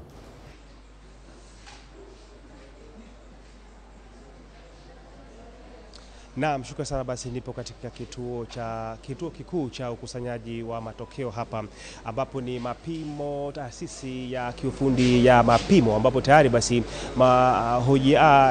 ukusanyaji wa kura umeanza rasmi tayari. Vile vituo vilivyokuwa vinahesabu kura kutoka sehemu mbali tayari ishaanza kuvileta katika kituo hiki ambacho ndio kituo kikuu cha kuweza kukusanya matokeo haya. Wapo piga picha yangu waweza kuonesha tu kule kwa mbali, ni wale kule mbali ni maafisa tu wa IBC wako tayari pale tayari kuweza kuhakikisha basi wanaweza kukusanya matokeo yale, na endapo basi walikuwa wameweza kuweka wazi kwamba itakapofika muda wa saa 2 na hivyo wataanza tayari kupeperusha matokeo yale au matangazo yale moja kwa moja katika ile TV ama runinga ambayo inaonekana pale mbele. Basi yote tisa haya ni kuweza kuhakikisha basi yule mtazamaji aliyepo mahali popote pale nchini anapata matokeo haya moja kwa moja kutoka runinga yetu ya Kameme na K24. Haya yote basi ni kuweza kuhakikisha basi yule mbunge ambao wananchi katika eneo hili hapa la atatangazwa kwa hali ishwari, hakujashuhudiwa visa vote vya utovu wa nidhamu au pengine tunaweza kusema utovu wa usalama. Ni zile tu pilika za baadhi ya wale wabunge ambao walikuwa wanatembelea haya maeneo na kuweza kukwaruzana na baadhi ya wale wafuasi wa wanasiasa mbalimbali. Lakini yale matokeo ambayo yameanza kutirika kwa sasa, basi kuweza kuyataja tu kwa uchache, japokuwa si matokeo halisi, kwa sababu tuko na tume ya IBC hapa tutakayotangaza matokeo hayo. Basi ni kwamba katika maeneo ya Marafa polling station ni kwamba Harrison Kombe basi anaongoza kwa kura 313, akifuatiwa kwa karibu na Stanley Kenga kwa kura 47, na pia vivile Hamadi Chad kwa kura 5, na Kalama Emmanuel Kitao kwa kura 1. Na katika eneo la Msumarini polling station, Stanley Kenga anaongoza kwa kura 376, huku Harry Kombe akipata kura 50, ambao basi ni wazi ya kwamba basi uchaguzi huu kufikia sasa, basi kulingana na yale matokeo ambayo tumeweza kuyapata kwa sasa, ambayo si matokeo rasmi, basi ni ushindani mkali kati ya yule mwaniaji wa kiti hiki cha ubunge kupitia chama cha ODM ambaye ni Harry Kombe, na pia vile yule chama cha DCP ambaye ni Stanley Kenga. Hivyo basi nitaweza kuongea tuna baadhi ya wale watu ambao tumezunguka nao siku nzima hapa kuweza kusikia sura yao wanazungumziaje kuhusiana na uchaguzi huu. Mmeweza kuzunguka maeneo mbalimbali siku nzima hadi sasa katika kituo hiki kikuu cha kusanya matokeo. Mna yapi kuzungumzia swala zima la uchaguzi huu? Naam, kwa majina ni Mathias Shipeta kutoka shirika la Haki Afrika, na siku ya leo tulikuwa ni observers ambao tumekuwa tukizunguka kuangalia vile kura zinapigwa, na kwa hakika mwanzo ni wapatie congratulations watu wa Magarini kwamba waliweza kufanya uamuzi wao kwa njia ya amani, kwa njia ambayo hakukuwa na vurugu mingi katika sehemu hii. Kwa hivyo tunangoja sasa kazi ya ABC waweze kutali zile results ambazo zimekuwa zikipigiwa kura katika polling stations kadhaa. Kwa hivyo wananchi wa Magarini wamefanya kazi yao. Sasa ni kazi iliyobaki ni kazi kwa ABC. Wananchi walijiconduct kwa njia nzuri. Sasa ni kuona ikiwa itaweza kumalizika vizuri, kwa sababu wanasema jambo zuri ni lile linamalizika vizuri. Kwa hivyo tutaona tu ya kwamba nani atakuwa mshindi, na tunawatakia wale ambao wamegombea kiti hichi wote kila laheri, but tutakuwa tu na mshindi mmoja. Kwa hivyo wakubali yale matokeo ambayo yatakayotokea, lakini tumeweza kushuhudia idadi ndogo ya wapiga kura, takriban asilimia hivi 35 wameweza kujitokeza kuweza kushiriki uchaguzi huu. Wewe kama mmoja wale ambao wamehusika katika uangalizi wa uchaguzi huu, mnajenga taswira gani kutokana na hatua hii? Kwa hakika ni jambo la huzuni kwamba wakazi wa Magarini walikaa karibu miaka 2-3 bila kuwa na kiongozi, na leo walikuwa na nafasi ya kuweza kumpigia kiongozi, lakini the turnout ambayo imekuwa katika most polling stations ni below 20%. Kwa hivyo ile ambayo results itatoka hapa ingekuwa vyema zaidi kama ingekuwa tumepata zaidi ya ile wale ambao wamekuja kupiga kura. Kwa hivyo ni kuomba tu kama tunafika 2027 wahamasishwe katika masuala ya kupiga kura. Na pengine kuzungumzia swala la usalama, mmeweza kulitazama kwa upande gani? Kizingatiwa tumeweza kuwa katika maeneo mbalimbali, tumeweza kuona hali shwari, lakini tukaona pia vile msukosuko katika maeneo, baadhi ya maeneo. Unajua tumekuwa tukifuatilia hata sehemu za Magarini, kando na Magarini tulikuwa tunafuatia sehemu za Kasipul na area zingine katika nchi, lakini kusema ukweli katika sehemu zote watu wa Magarini wamefanya kura ya amani, sio kama tumeona katika sehemu zingine. Asante sana basi. Naam, tutazidi ukitakambi katika sehemu hii basi kuweza kusubiri matokeo zaidi yaweze kufika hapa, lakini ni kama ambavyo nimeweza kuweka wazi ni kwamba ni kinyang'anyiro kikali sana kati ya huyu Harrison Kombe wa chama cha ODM na Stanley Kenga wa chama cha DCP, na pia vile basi yule kamanda mkuu wa polisi hapa au kanda wa Pwani Ali Nuno ameweza kufika maeneo haya basi na akaweza kuhakikisha usalama umeweza kuimarishwa, na pia vile hadi kufikia sasa mwendo wa jioni ameweza kuwaonya vikali wale wote ambao wanalenga pengine kuweza kutatiza uchaguzi huu, kwa sababu hata kituo hichi basi katika malango yake kumeweza ulinzi mkali kuweza kuhakikisha basi yote anapanga kuharibu au kuweza kuwanyima wakazi wa Magarini haki yao ya kuchagua kiongozi wale mtaka anaweza kuzuiliwa katika maeneo yale. Taswira tu iliyopo ni kwamba uchaguzi umekuwa wa amani kuanzia mwendo wa asubuhi mpaka saa hii. Ile tunachosubiri kwa sasa ni kuona mtiririko tu wa matokeo katika sehemu hii kuu ya kuweza kukusanya matokeo hayo, na baadaye basi tutaweza kumjuza ule mtazamaji wetu kulingana na kadri matokeo yanavyowasili, na tutakuwa tumjuza moja kwa moja ili aweze kupata matokeo haya.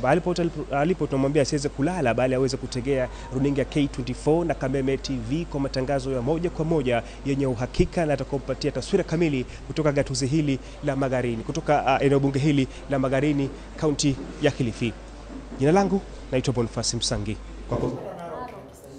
Boniface Msangi, natumai pia utapata chajio. Nimeona maafisa wa IBC wanabugia polepole kwa raha zao wakisubiri kuendelea na kazi ya kukusanya kura to give the final results ya the by-election. Nasema pale Harrison Kombe wa ODM na Stanley Kenga wa DCP ndio kama ambavyo wakili hapa hapo anataka kusikia, ndio farasi wawili wanaongoza in that race of 9 contenders.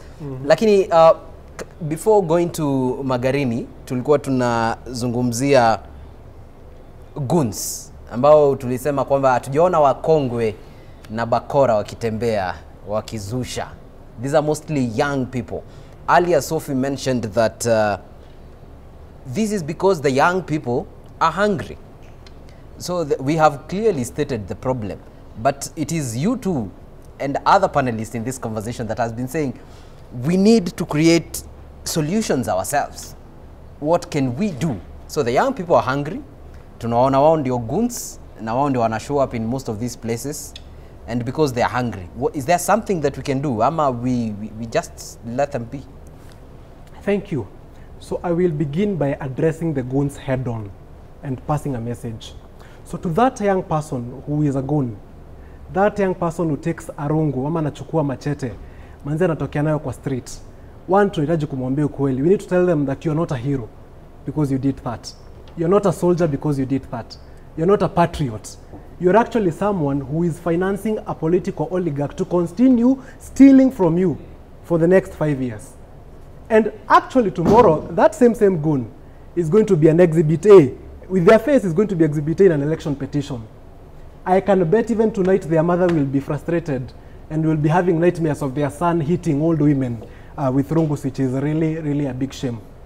It is not something to be proud of as young people. It is something that we should shun and call out. Because manze, kuongea ukweli, hakuna hii Kenya saizi, sisi wote we in a hard situation in life. All of us are tight. Manze mambo ni ngumu. Hata unapata graduate, msee amesoma, amemaliza kampo, lakini hata anauza tropical kwa streets. Watu wanajaribu kujituma, wengine wanauza njugu. And see ati nasema those are the odd types of jobs, but these are just people who are trying to make and earn a living decently. Because that is the most important thing. But look at this other person. You are financing a politician and enabling them to continue looting from you so that you continue suffering. And in the future, you are going to be wondering, why are things not working for me? But it is the same decision that you made as a goon to choose that kind of a life by yourself. So what we need to do by ourselves is, one, call them out. A young person should not be a goon by all means. Because this means that you are the same person who is frustrating your age mates who are here calling for good governance. Sisi wote hapa tunaweza kuwa tuna call for good governance. But manze muri wangu akienda nipige rungu, sita vote, nitakuwa hosi, sitaweza kuvote. Lakini umuri wangu anahitaji understand that ni ukweli atapewa hiyo punch ama atapewa hiyo food yenye wanapeangwa, lakini ameuza a whole 5 years.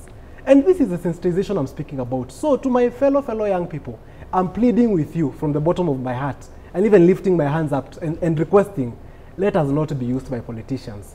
Let us not accept to be used. This is our future that we're speaking about. For goodness sake, this is the future of your children you're speaking about.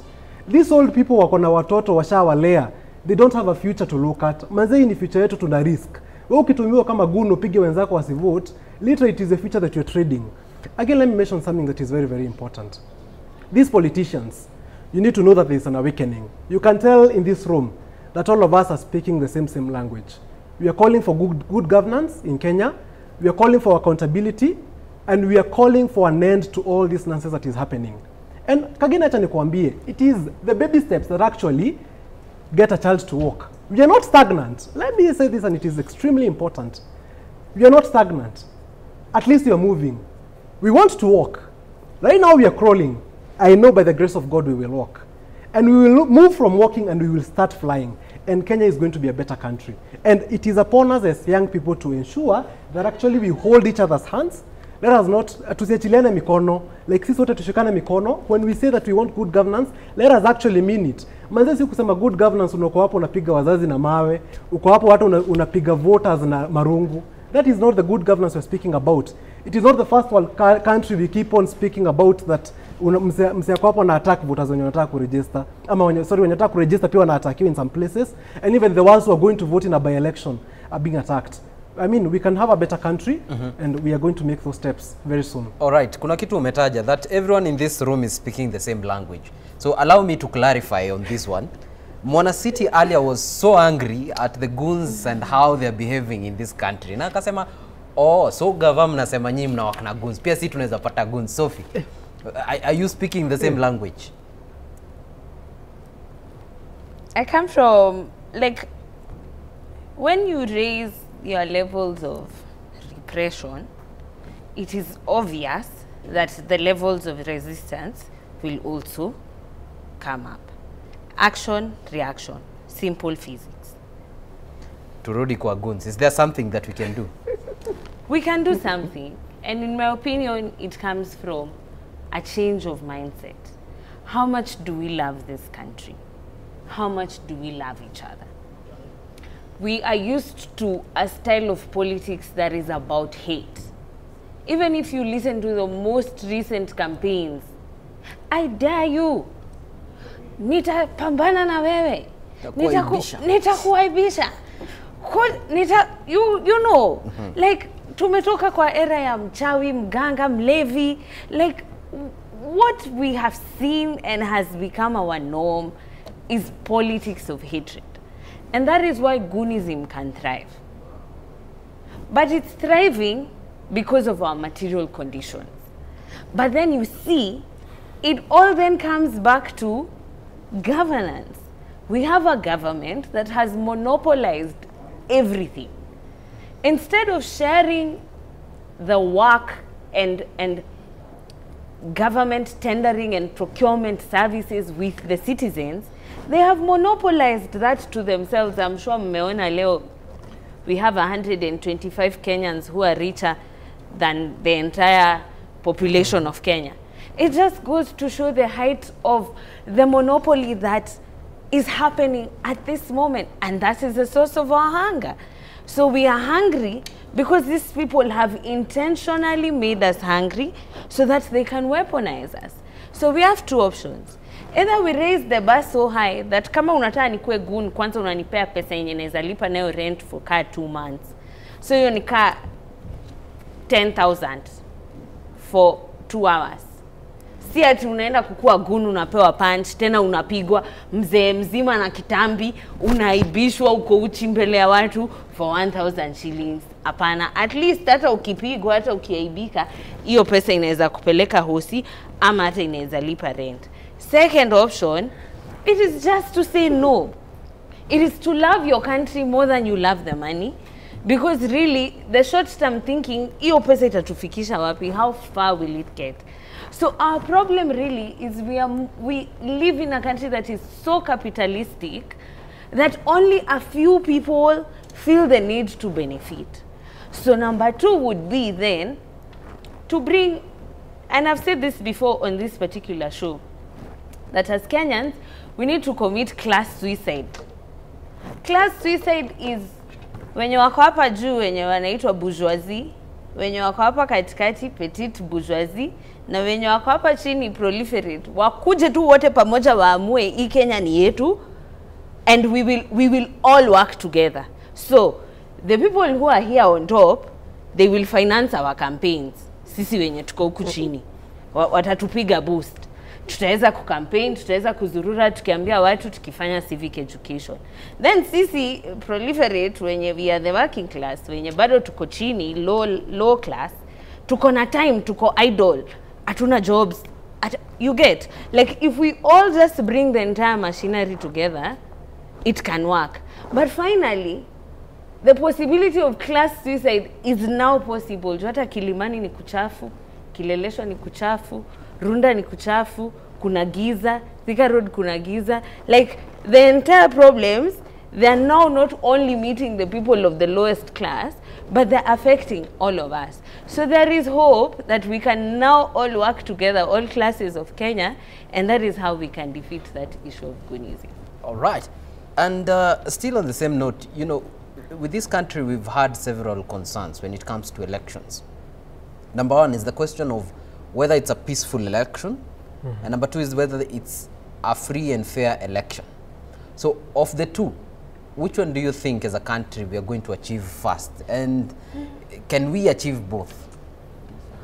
Hey, that is really a very, very difficult place you're putting me in, because they seem very, very far away as a country. We are very, very far away from achieving either a peaceful or even a free and fair election. Why am I saying this?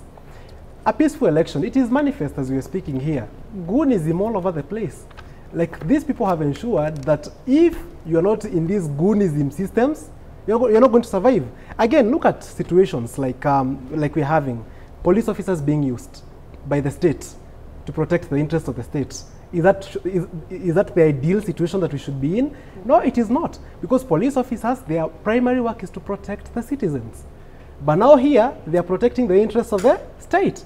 That is why police officers are going to come and boldly tear gas you when you are going to vote, because they are trying to protect the interests of the state. Like, I've seen just a statement that has been released right now by the DCP party leader, accusing the president and I think Ntutu of trying to get the ballot boxes after they lost an election and trying to confiscate them or burn them or destroy them. Now look at that, and you know, definitely they're going to use this political machinery and police officers at the same time. So a peaceful election is still far when you think about it in terms of goonism and everything else. On the free and fair election, I feel there's a lot that we can do to get there. I think that is the most achievable, if you ask me. Because if it is about a free and fair election, the most important thing we need to look at is our own contribution. Make it impossible for these guys to steal. Yeah. And that is something that we as young people can do. Manze, mbogi ikishow up tukiwa na numbers. Imagine what wataweza kuiba. Like tukisimama tuseme that, guys, we are going to support this side. And we have decided. We are the majority when you think about it. We have the vast majority. What we just don't have is good communication among ourselves, and we are not united. And whenever we are disunited, we are not strong.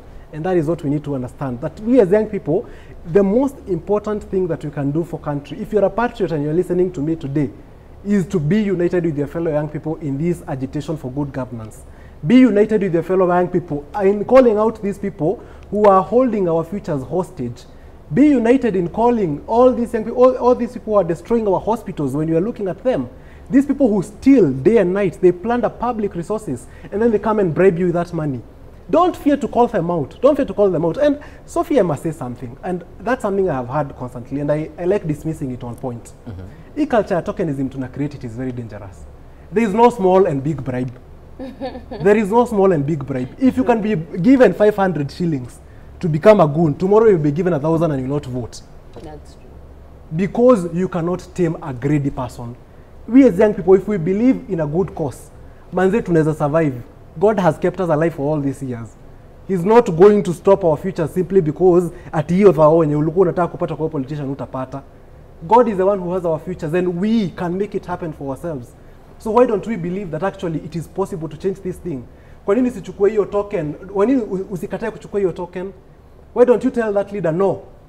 When they are coming to give you, this thing of people getting ideas makes me go crazy. Because hata tukingana tuambie wa register, then a politician comes and buys off all the ideas. Then it loses the whole meaning. That is why I say we must not condone tokenism.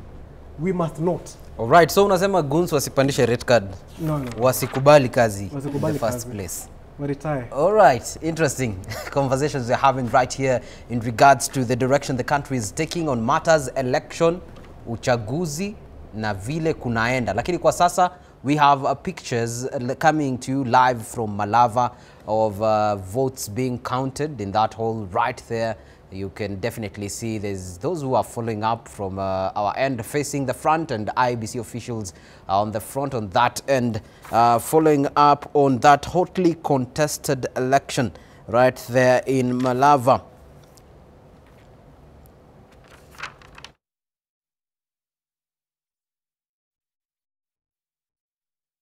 Shows coming to you live from Malava. Tunaenda this short commercial break. We'll be back with this conversation definitely and get to the depth of it. There's nothing we are leaving unturned.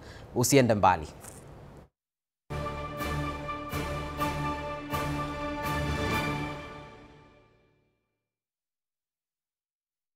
K24TV, our shared experience. True understanding requires more than a headline. The People Daily app delivers our trusted in-depth journalism directly to you. Get comprehensive reporting, insightful political analyses and special features optimized for your life on the go. Get the stories that deserve your attention wherever you are. The People Daily app. News that moves with you. Why wait for fun? K24.digital brings you 24/7 entertainment. From the pitch to the playlist, from celebrity gossip to the memes you love. We're not just news, we're your non-stop ticket to everything cool and trending. So get in the know. K24.digital. Follow the buzz 247.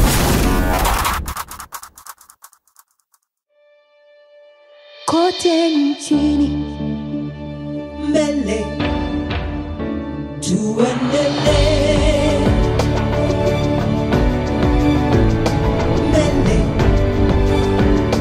Kenya,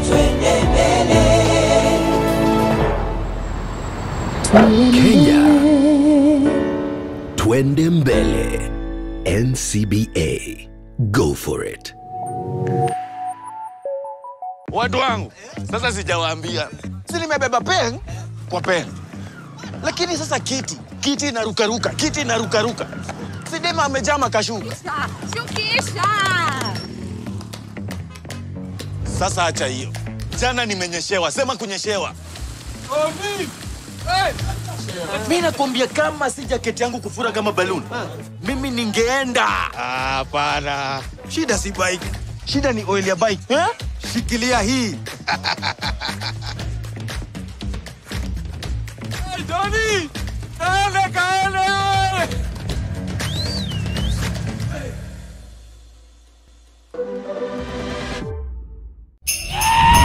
StarTimes is taking your entertainment to the next level. This holiday, recharge, upgrade, and celebrate the festive season. Renew your subscription on your current bouquet for 1 month and get upgraded to the next high bouquet for 1 month to enjoy more entertainment and more festive joy. Unlock more channels. Wow, that's amazing! More cartoons. Like I think he said the magic word. More sports, more movies, more drama, and more reality. Recharge, upgrade, and celebrate with your loved ones. On the go, enjoy all your best shows anytime on the StarTimes On app. Absolutely amazing! StarTimes, enjoy digital life.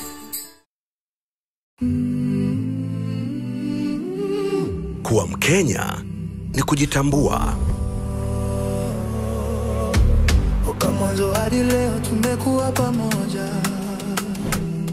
Kila kona, kila sauti, tunawasha ndoto popote ulipo. Popote ulipo. Popote ulipo. Tuko pamoja.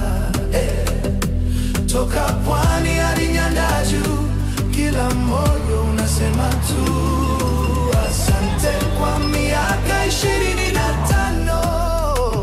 Safaricom, popote ulipo.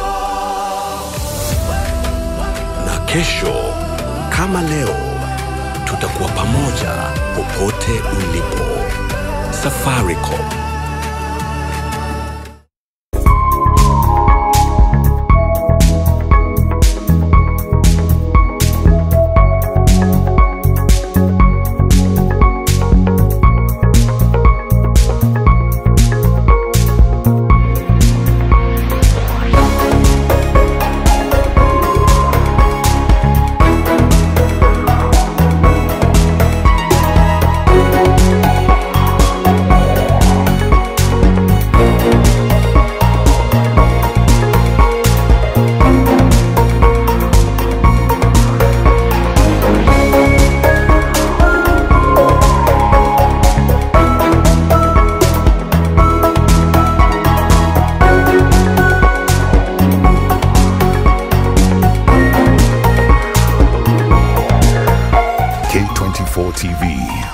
our shared experience.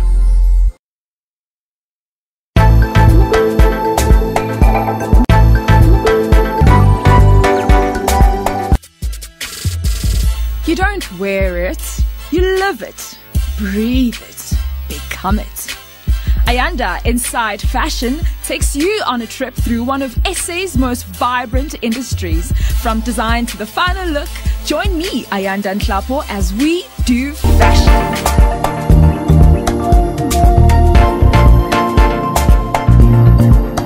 K24TV, our shared experience.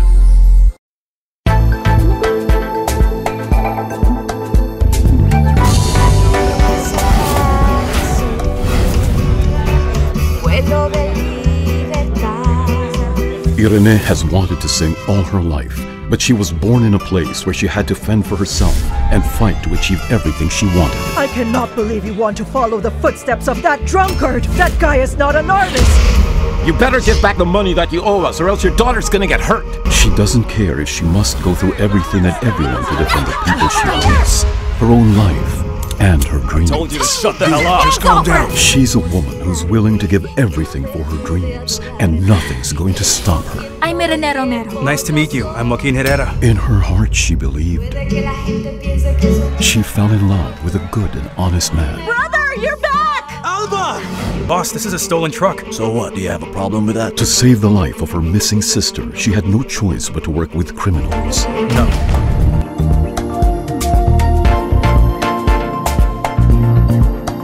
K24TV, our shared experience.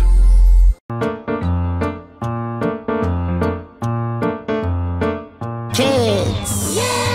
Fun, laughter, and adventure.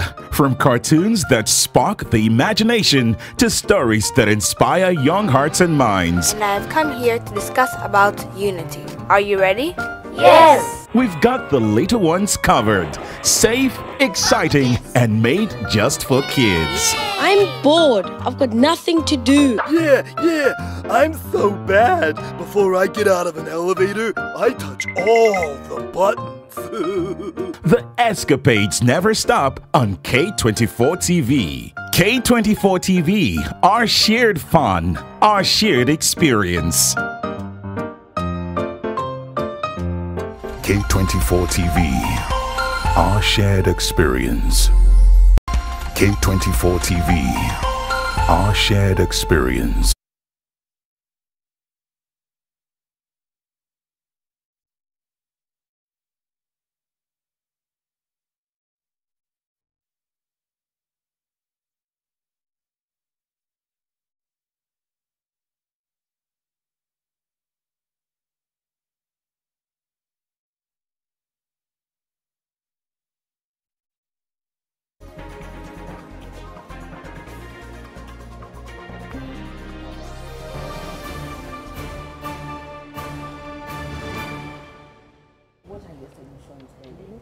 Welcome back, and indeed, if you're following this conversation, we're right here on K24 and Kameme TV. Na leo tunaongelea by-elections, which we have been following throughout the country since morning till now. Tunaendelea reaching out to various polling stations in the country, various areas of interest in this by-election, kusikia how it's going. And with us in studio, tumekuwa na vijana, very young people. They're not the future anymore of this country, but the present of the president of this country, discussing these matters. And we have IEBC, on IEBC's platform, we have several areas where election results continue streaming in. So far, in Nairobi, we have one polling station that has completely counted its results and submitted to IEBC, which is Kariobangi North Girls School, which has already submitted its results. We also have other areas like in for MCA,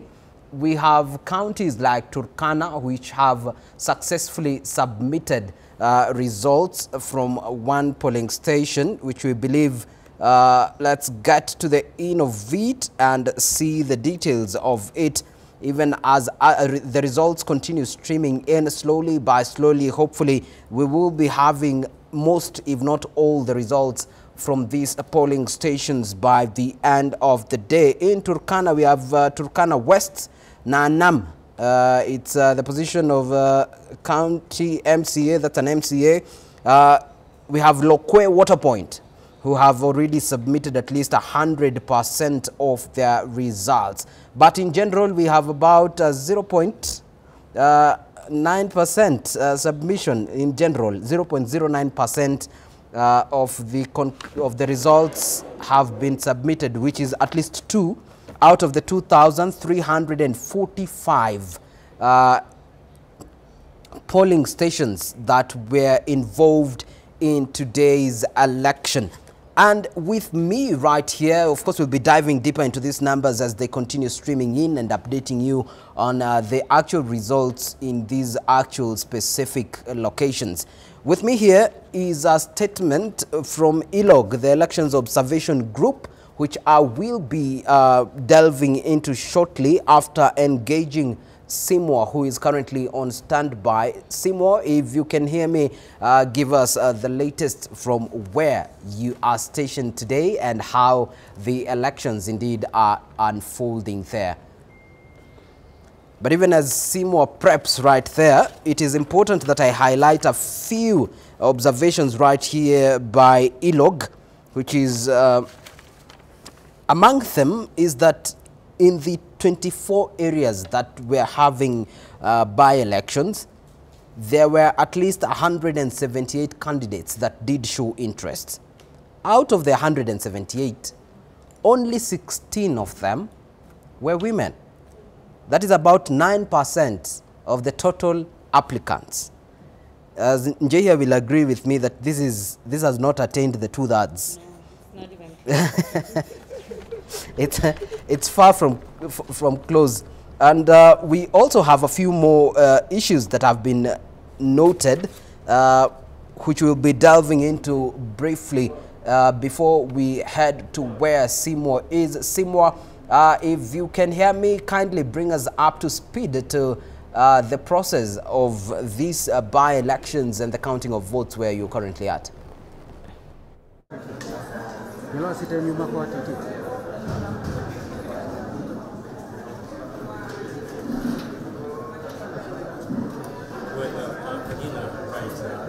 are coming live to you from Malava Boys High School. This is the designated constituency tallying center where the final results of the Malava constituency by-elections will be announced at such a time when the IEBC will conclude the tabulation of the results from at least 198 polling stations spread across Malava constituency. Kagina, just for some bit of recap of what constitutes these constituencies, that it has at least 94,417 registered voters according to the IEBC, 198 polling stations, like I mentioned, and today we had an opportunity to traverse, the greater part of this constituency just to acquaint ourselves with how the IEBC was conducting this process. And by and large, we can authoritatively report that the numbers were fairly low. And even from what we can hear from the county, constituency returning officer, Mr. Abdallah Salim Abdallah, currently, you can hear him announcing some of the results from polling stations as they stream in minute by minute. We are still in the very, early stage of this process. And we are estimating that it might take some bit of time before we get to know who eventually will be the next member of parliament for Malava constituency, at least for the next 1.5 years, when the country will be holding another general election. Remember, this by-election, among other 6 counties, or other constituencies that were conducting these many polls today, was occasioned by the death of the late Moses Malulu Njendi early this year. So 9 candidates are seeking to replace or succeed the late Malulu Njendi.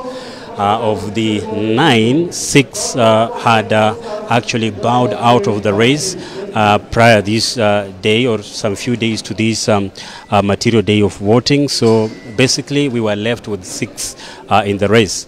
And as we have mentioned in our earlier reports, Kagina, is that this race has been shaping to be kind of a two-horse race, pitting UDA, which is arguably the government side, and DAP Kenya, which makes part of the opposition organization in the country currently. And DAP, of course, was represented by Seth Panyako, a household name, especially when it comes to issues to do with representing nurses in the country.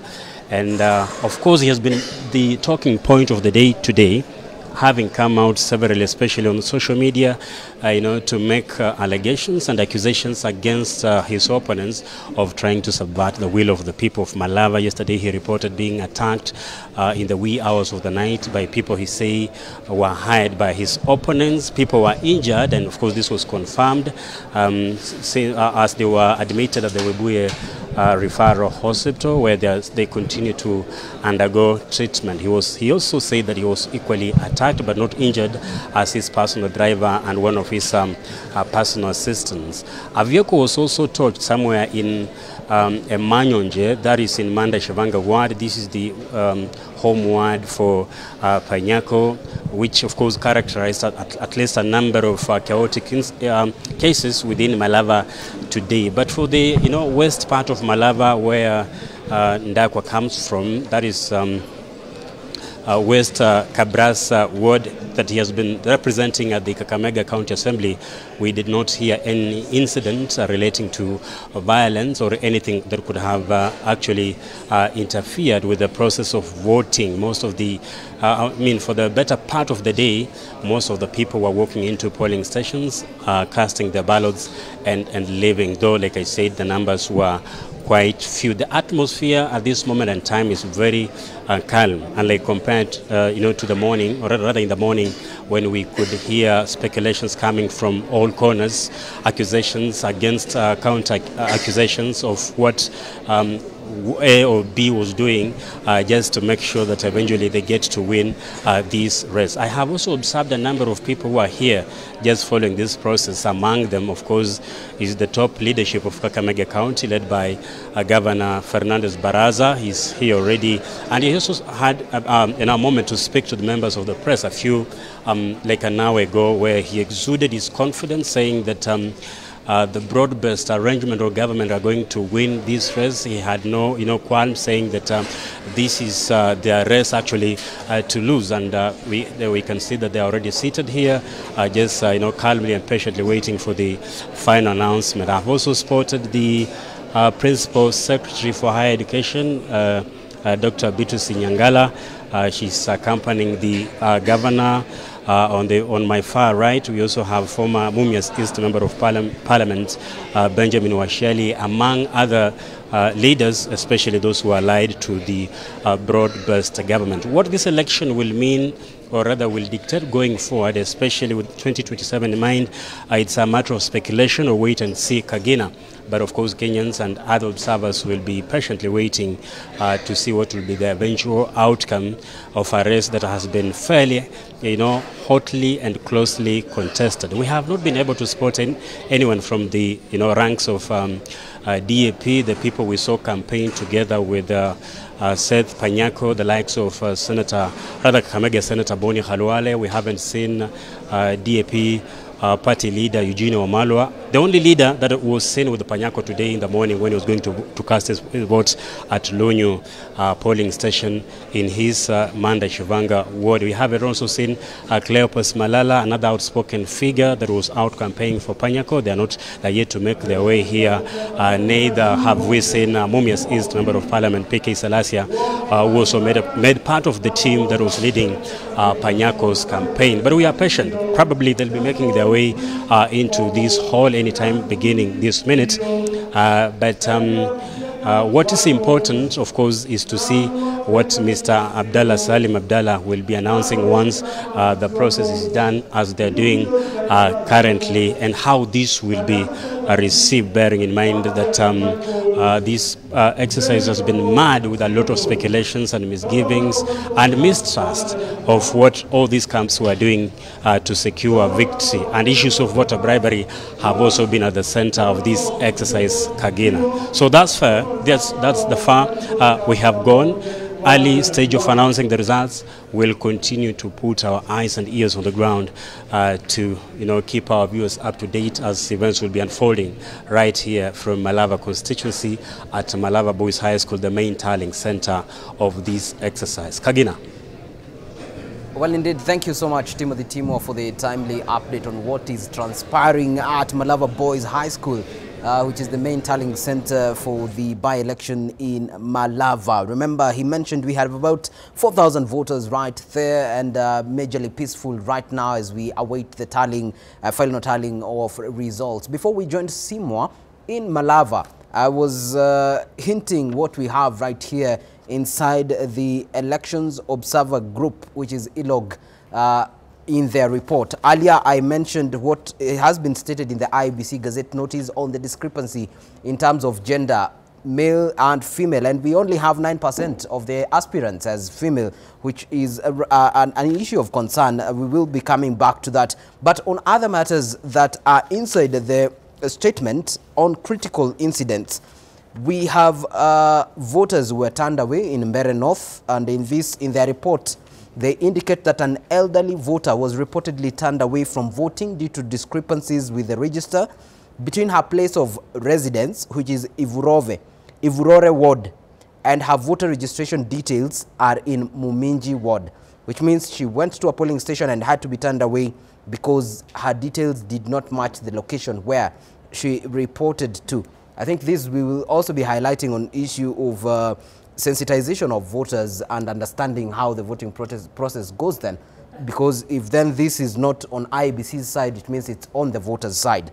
And there's another issue here that has been raised, which is the breach of secret ballot.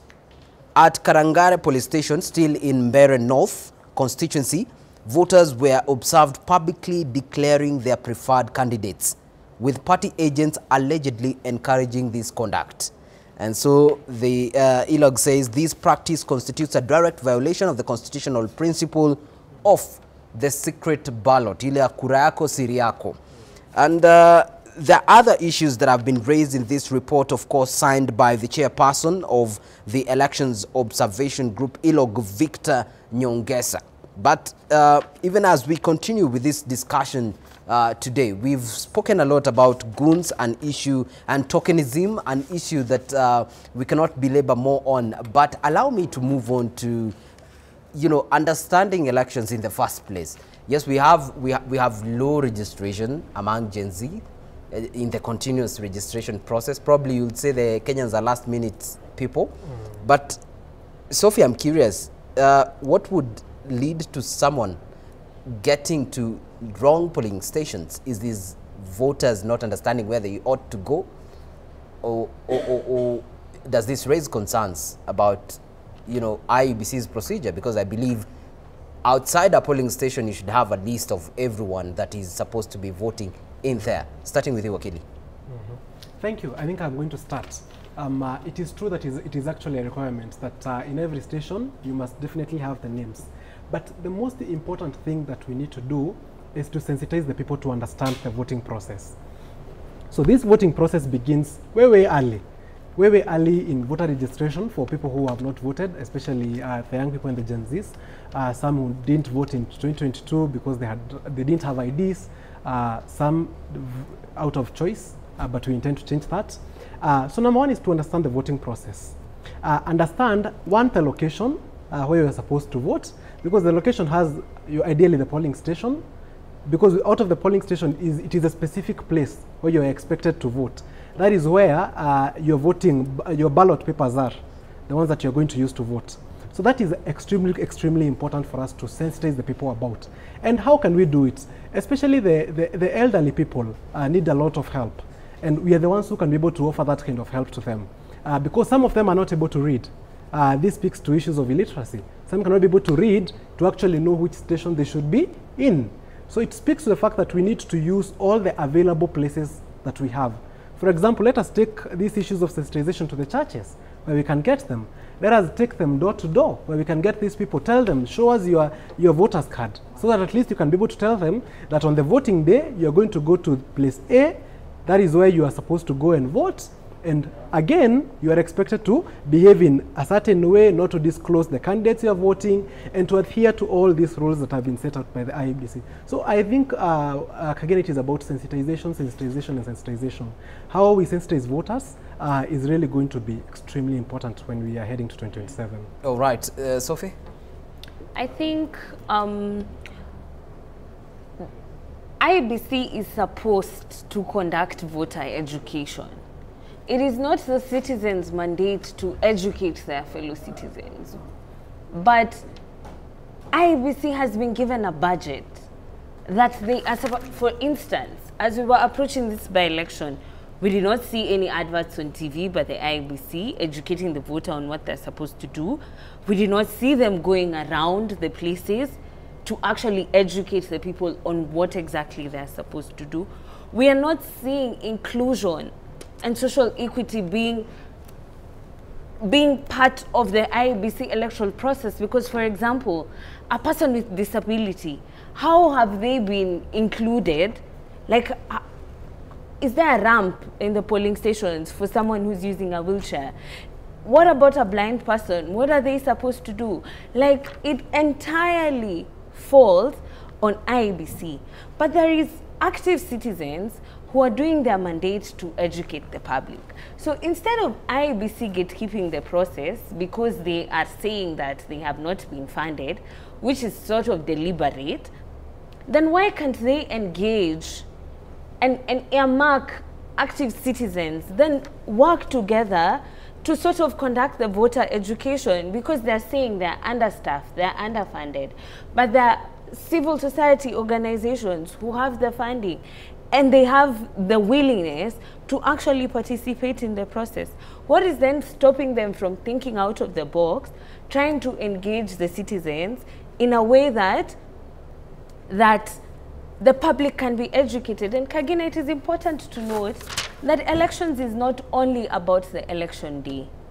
Election is what happens before election day, on election day, and after election day. So IEBC can actually be faulted even for contributing to the rigging of these by-elections by not educating the voter. That can be considered as a part of rigging, because you're deliberately alienating us from information that is supposed to be dispensed to us by taxpayers' money. All right. Am I making sense? We get you clearly, Sophie. And allow me shortly to be crossing over upande wa Fatma, and we hear what the other members of this conversation have to say about this. But just to note that there has been a slight improvement from the number that we had of stations that have successfully reported their form Series A, which is the entire results of those polling stations, which is 9 now out of the 2,345, and we expect this number to be rising. Fatma, upande wa kwako wanasemaje kuhusu mada ya siku ya leo? Asante sana Kagina, thank you very much. Also, thank you to Simwa from Malava. It's good to see that some calm has been restored in Malava. There was a lot of things going on in Malava. At some point, one of the contenders, Seth Panyako, was seen crying. At some point, he complained that he went to the police station and nothing was being done. Akasema alivamiwa. Ata party leader wake Eugene Wamalwa pia came out and said PIA amevamiwa. So there's been a lot going on in Malava. So to see that picture there, that there is calm in terms of tallying the votes, that's a big up. So, hapa niko na my people kama kawaida, and we are discussing today the by-elections 2027, and the comrades president of Safina Party, your name is Fidel, am I right? Fidel, I want us to go to this educating the public in terms of voting, because during the break you did mention something about civic education. You said there is no point in voting if you don't really know what you're doing. Talk to us more about that. As I start talking about that point, I start by saying there's this conversation we had here about eliminating the older generation. This is politics. You eliminate them, you also eliminate yourself. The same way, politics is just like a house structure. You must have someone to guide you through. In a family setup, let's say in an extended family, and there's usually, let me use this norm, let me leave alone the family setup. You are usually told that in every market there must be a madman. So in this political scene, those politicians who are not working, those are just madmen. So you have a decision either to follow the madman, keep talking about the madman, or decide to be part of the change you want. So I was talking about civic education. You know, majority of us here on the streets, we were with Sophie, majority of the viewers who are watching us here, and the youth who are here. My question is, you went to the street. Why were you there? You need to answer this question and know why you were at the street. After that, you must realize that in politics, you must belong to a political party to vie. And this one I'm telling the youths here. Come 2027, those people you are seeing, like let's say right now in parliament, we have less than 20 MPs who are independent. And they have special cases. I'll take you to someone like Shakir Shabil. He has tried getting the ODM ticket, but what has saved him time and time again? Work ethic. And whatever he had done to secure the first entry. It is not going to be a walk in the park. Politics is a very tedious game. That's why you see Panyako crying. He's not just crying. He knows what he'll benefit from when he becomes a politician or a leader to represent the people of Malava. Let us first join these political parties, which are based on the ideologies that took you to the street, because that is when we realized political awakening, just by tuning of the finance bill. So when we realize this is when we now try and look at the leaders. Fatma wants to buy in Mombasa. What is Fatma offering? You need to know, if Fatma is vying as a governor, you need to know what the governor should offer, so that you do not tell Fatma to build your house, yet that is not the work of Fatma. If an MP's work is to legislate, your work is to tell the MP, we want A, B, C, D.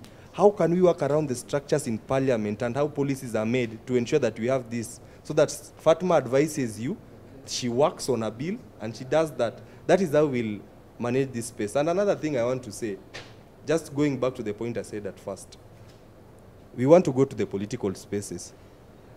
And we, as the youth, there's something the youth are saying. Hatuna pesa, sisi, we don't have money, these older people have money. So if you do not have money and you know very well you cannot comb a constituency, which is very big. Majority of these constituencies are too enormous. Look at Lamu. Lamu has 2 constituencies which make it a county, I believe. Look at how those big, let's say like Nairobi here. Look at how Kasarani is big, Embakasi East is big. Let no one lie to you that you will be an independent candidate and you will go and vie and win. Join these political parties. They are given funds to support people. And I don't want to blow my own trumpet of the party I'm supporting, but look at these other parties, exclude mine, because I know majority will say that I'm pushing Safina agenda. Look at them. They are candidates that they have sponsored. I'll go to ODM as an example. Look at Boyd. The governor of Homa Bay has given him money to sponsor his campaign, branding and everything. Had it not been the governor, he would have been nowhere. He has nothing. Even paying 1 million fine, ilimshinda. All right. So we also need guidance. Let us not just throw guidance that people are giving us. You behave like a sieve. Take what is good and leave what is bad. And as I finish, our fellow good friends usually say that autological species of the same plumage locomote in unison. Look at your friends. Look at the people who have the same ideas that you have, and then now come up with them to form a solid base that you will vote in the right person you want to vote. Failing to vote is voting the wrong regime. If you vote, your vote counts and it becomes your voice for the next 5 years. So you have a decision to make. It's either you throw it or you make use of it. All right, thank you very much. I'd like to cross over to Ezra, if that's okay with you. He spoke about civic education and explained it very clearly. Unfortunately, hajatuambia tunatoa wapi hii civic education. Watu waende wapi kufundishwa kuhusu voting? Okay. There's greater things that we ought to, acknowledge in regards to, the effectiveness or the importance of civic education comes in this matter. First and foremost, as I said earlier, we ought to acknowledge that it is no measure of good health to be well acclimatized to a sick society, right? We have clearly cited the buy-in of people into this very, should I say, actions that propagate the very harms we are trying to out in society, right? Think of voter bribing, think of goonism and all these things.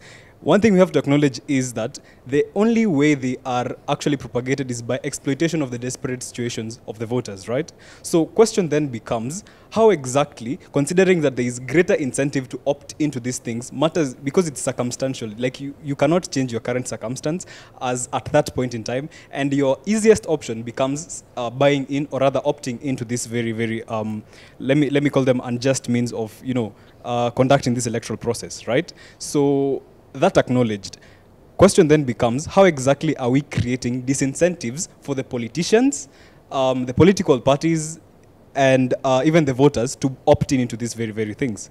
And the only way we are able to do this is, let's talk of two things. One, civic education, and two, like having stronger enforcement frameworks. And we have bodies and authorities that are supposed to ensure that these very things do not really get propagated in society. Now, problem then becomes the fact that these things, as I said earlier, are more performative than functional, because they are there symbolically, but do not really work towards achieving the set objectives. So people need to know of this, first and foremost. Second of all, where do we go? We have, as has been cited, the IEBC is mandated to actually offer this very, very civic education. So they have to be, they themselves have to take initiative and set up civic education forums, and people can get into this. And the only way we are able to do this is by let the people know from a community basis. The chief knows that this is the area I'm supposed to administer. IEBC is having elections, this, for example, polling station. So let me rally my people, tell them that the election will be, the civic education forum will be happening here, and IEBC will be conducting it.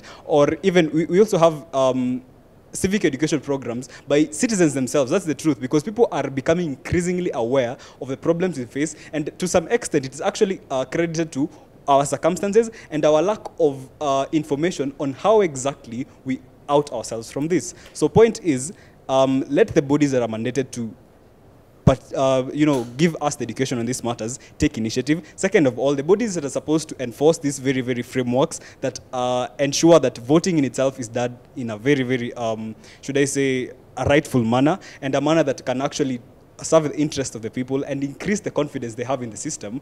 Hence, we'll be able to work towards progressing in society. Point is, we have to create disincentives for these politicians to opt into these very things, and also in acknowledgement of the current desperate situations that people face, which are being used as a measure of, like, exploitation by the politicians in regards to, buying votes or getting goons and whatever other method of, like, interference with the voting process, right? So the moment people know of their situation and the best way and the best means of opting out of it. Second of all, the whole point of, it's 500 shillings for 5 hours of, say, pleasure, while you're sacrificing the next 5 years of your life, which doesn't primarily, it doesn't principally make any sense. So the more aware we are of our situation, right, and how exactly we best are able to solve them, is the only means by which we, like, gain greater incentive and create greater disincentive to opt into the very, very sick systems that we are rather, buying into as at now.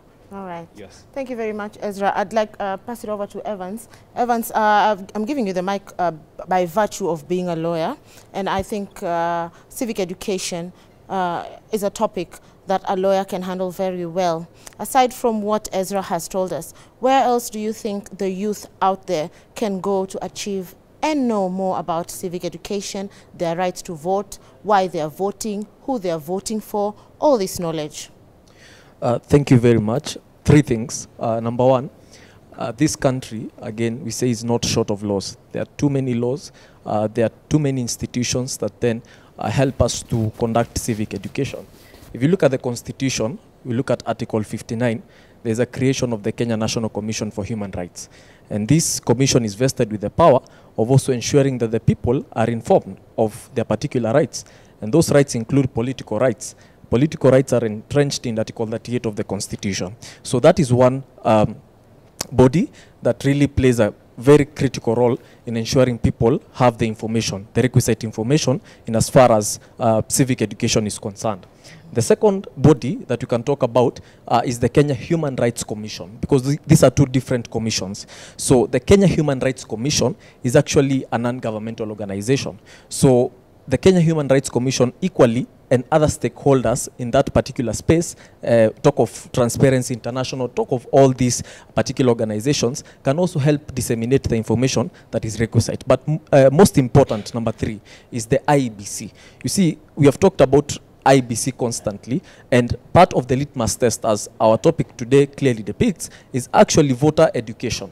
And when you look at the Election Act as it is written, the Election Act 2016 as it is inscribed, it clearly depicts that IBC equally has a role to ensure that the voters are educated, the voters know of what to look into when they are looking out for leaders, and equally the law then helps us to clearly decipher. We can clearly say that this is the wheat, this is the chaff, these are the people who are supposed to vote for. When you look at even the Constitution itself, the Leadership and Integrity bit, that is Chapter 6, and also the Leadership and Integrity Act, all these are provisions that are there in the Constitution and the laws. And equally the bodies that are supposed to implement are then envisioned, and they are given the power and the mandate to actually conduct civic education. But allow me to comment quickly also on the political parties. Political parties also have a critical role to play. You see, these are actors in this particular game. These are stakeholders, I'll say, in this particular game. If we talk about elections, we can't talk about elections, rather, when you don't talk about political parties. And as rightfully been, as it has rightfully been pointed out by my colleague, political parties such as Safina, it's a very good party, such as the Economic Pillars Alliance that I belong to. These are very good parties that then can use this opportunity as they advance their agendas to also educate the voters. We have talked about people not knowing the exact location they're supposed to vote, people not knowing what to look out for leaders. These political parties equally have a critical role to play when it comes to voter education. So all these institutions come together and they help us to disseminate the information. And I hope really even as we move into the future, they're going to take this education seriously and more focus more on ensuring that people have the informed they have the informed mindset even as they make the decisions in 2027. As I conclude, I love to say that Kenya is at crossroads. At this point in time, Kenya is at crossroads of having an educated voter and or having a voter that is chanting one time and two time.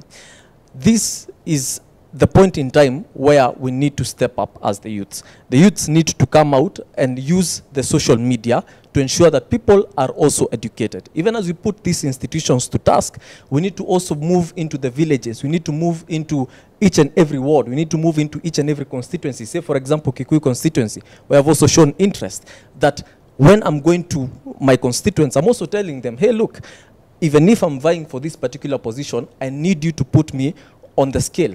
And where the pendulum will actually fall is where you'll actually make your decision. If you feel that I have not passed the requisite criteria, if you feel that I'm not competent enough, then don't vote for me. If you feel that I'm competent enough, then vote for me. So we also need to take this particular role of educating the voters in our various constituencies. Okay, thank you very much, Evans. I'd like to pass it over to the end to Karen, being an ELOG observer herself. And we are talking about IEBC. Alafu pia sahi votes zinaisabiwa, tallying is ongoing in the centers. Karen, maybe you can talk to the public and tell them how much confidence should they have in the IEBC with the tallying of votes. 1, 2, being a Gen Z, you're obviously technological savvy. You know technology, a lot of it. The way we are counting our elections is the way we counted in 2022, is the way we counted in 2017, is the way we've been counting all along. You know, papers zinaisabiwa, nini nini. There is no much transparency there. How then can we use technology to better this kind of process? Thank you very much. And I think on the first question that you asked, what is the confidence level of the Gen Zs to the IEBC? I think that is something that I'm going to address based on the reports that as ELOG we have done or put out as statements. one of the biggest issues with trust is apathy levels, where young people, we are constantly having young people feel like they cannot be able to reach to those who are in leadership, and if they are able to reach them, they do feel like their votes do not matter, which is a clear indication on even the turnout of voters in the continuous voter registration that the IBC has been doing ahead of the 2027 election. So for me, I would say that trust is a direct correlation to the apathy that we do have with the young people. And then on the second question, nasikia kucheka kwanza hii kwa sababu saizi tumetoka kuongea that there's an elderly person who was turned away because they had confused the word. Yes. So if we have an issue with technology at the simplest of level, as someone who is out of the system and is observing elections, to be critical a bit, I would say that even if we did upgrade, how will that look like when it comes to inclusion? So if we are having issues with malfunctioning, which is something that was reported in the statement of some of the KIMS kit in the polling stations, I would beg to deduce, that we first focus on fixing what we have before we think of upgrading, so that with what we have, we can create inclusivity, so that even the elderly people or the vulnerable are not left out, but rather the technology that we have embraces them.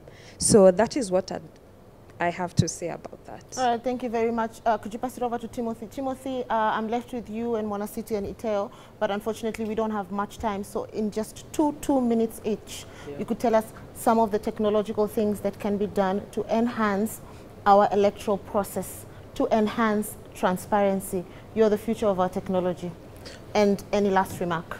Okay, yeah. So first and foremost, I would like to advise IBC. There's this culture that we had during the last year's finance bill protest, where also the celebrities could also use their social media platforms to encourage people to come out for protests and break down the laws that will have affect us. So I think that the same culture, we should also bring it on board, because we have realized IBC, they're not conducting civic education, also encouraging people to register as voters. For instance, in my county, Lamu County, you know Lamu County, in terms of population, the numbers are low, but then in terms of landmass, it's bigger even if you combine Nairobi, Kiambu, Murang'a, it's bigger. But then how many registration centers do we have? One per constituency. So people have to travel over 50 kilometers just to go and register as a voter.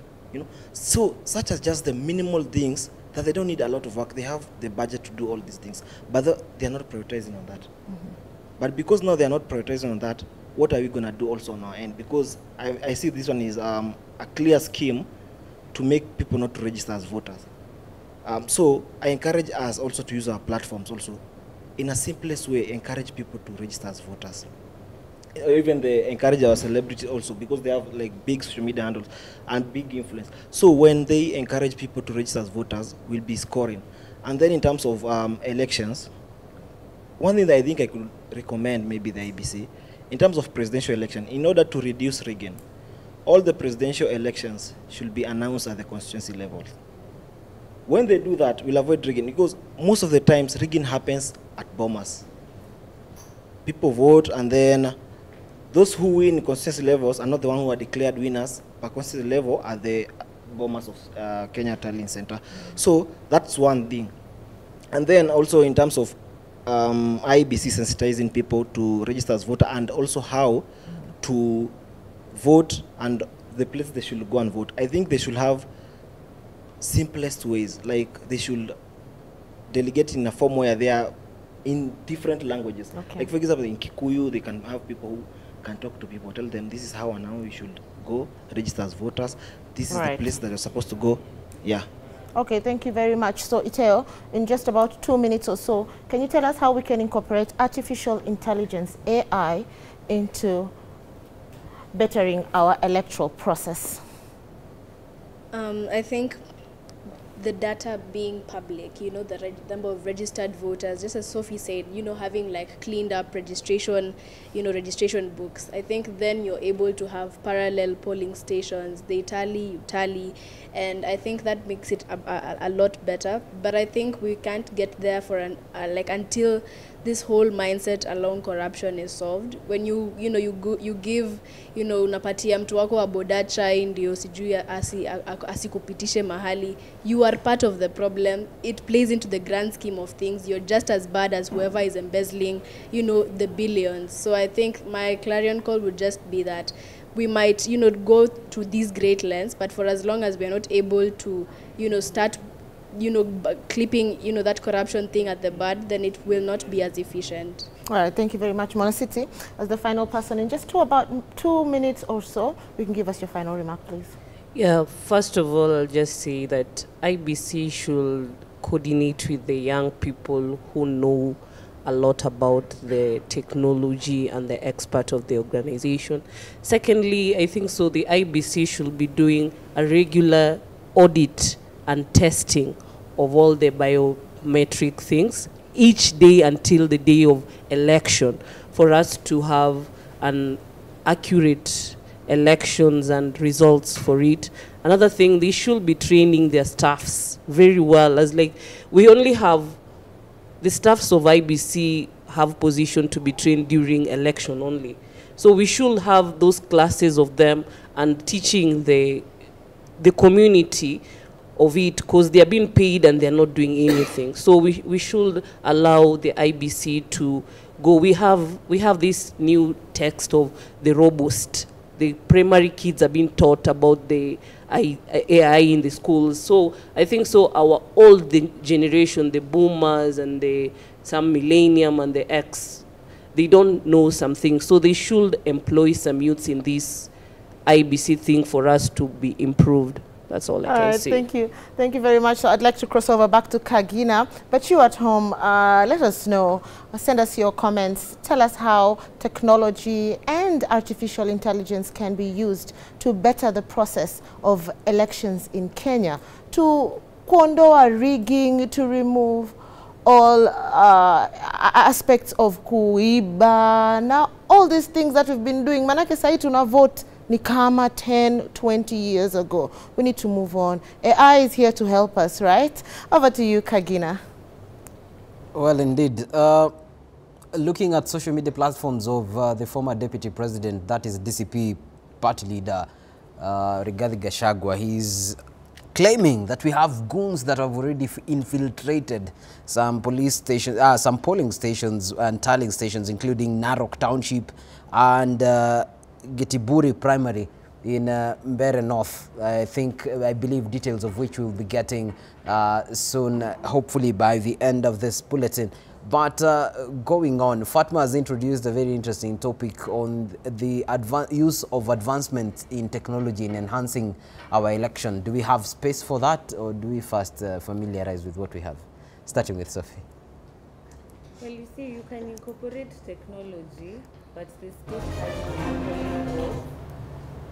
For instance, we introduced blockchain, where an individual voter has an individual identification, and that really reduces the chances of rigging.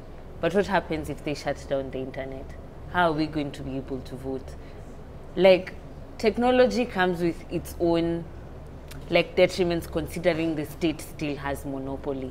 So look, even in 2022, the KIMS kit, zilizima tu, then we still had to revert back to the manual system. So at this point, let's first fix what we have. Like Karen has said, let's first clean up and ensure what we have first of all is functional before we can think about upgrading. Because even those who are in charge of the process, surely, will we be able to train them on AI with such little time? Right. Yes, Wakidi. You see, the problem we have in our country is a problem of self-sabotage. Whenever you're put somewhere, you want to simply sabotage everything. You don't want to see any systems working. You don't want to see things going in the way they should. And that is the biggest issue we have as a country. So myself, I remain optimistic and open that AI should be incorporated into these voting registration systems. AI should be incorporated in our election formulas and how we do it, because the work of AI is to literally make our work easy, because that is what AI does. It simply makes our work easy. And we can use even AI in voter education, because AI has been very helpful. Like, for example, let me reference something. In 2024, when we had the protests, people came up with the AIs that could be able to decode a whole bill, and you just ask a question, it points the specific thing maybe your member of parliament has done. And those are the many things that we can do with AI that are productive. So we should include AI because it is super helpful. That is where the world is heading. As a country, as Kenya, let us not remain behind. We are not immune to change also. It's a country that needs to grow, and AI is the future, and that's where we are. All right, allow me to invite you for your closing remarks, even as we wrap up this conversation this evening. Just starting with you, Wakili, right there. So my message is simply to young people. My dear and fellow young people, this is our time to change our country. We do not expect anyone else to come and help us change our country. Let us not look for solutions from outside. Let us look at what ourselves we can do. For many, many years, our parents have waited for solutions from outside. But now let us think differently. What is it that we can do? Ni nini mimi naweza fanya na nini wewe unaweza fanya to make our country better? So number one, I'm calling you to register as a voter kama huja register. Manze, tell your friend, tell your colleagues, tell your family to register as voters. Siri ni numbers. The thing that we need to knock off this regime that is dictatorial and that is not considerate of us young people is numbers. And the only way we can do that is making sure that all of us are registered as voters. Two, let us not condone these bad practices. We need to call off these things. Let us shun them. For example, if it is things like bribery, let us not entertain these people. And let me remind you, because some of you have forgotten, in 2024 we were on the streets. We were demanding good governance. We got to teach accountability.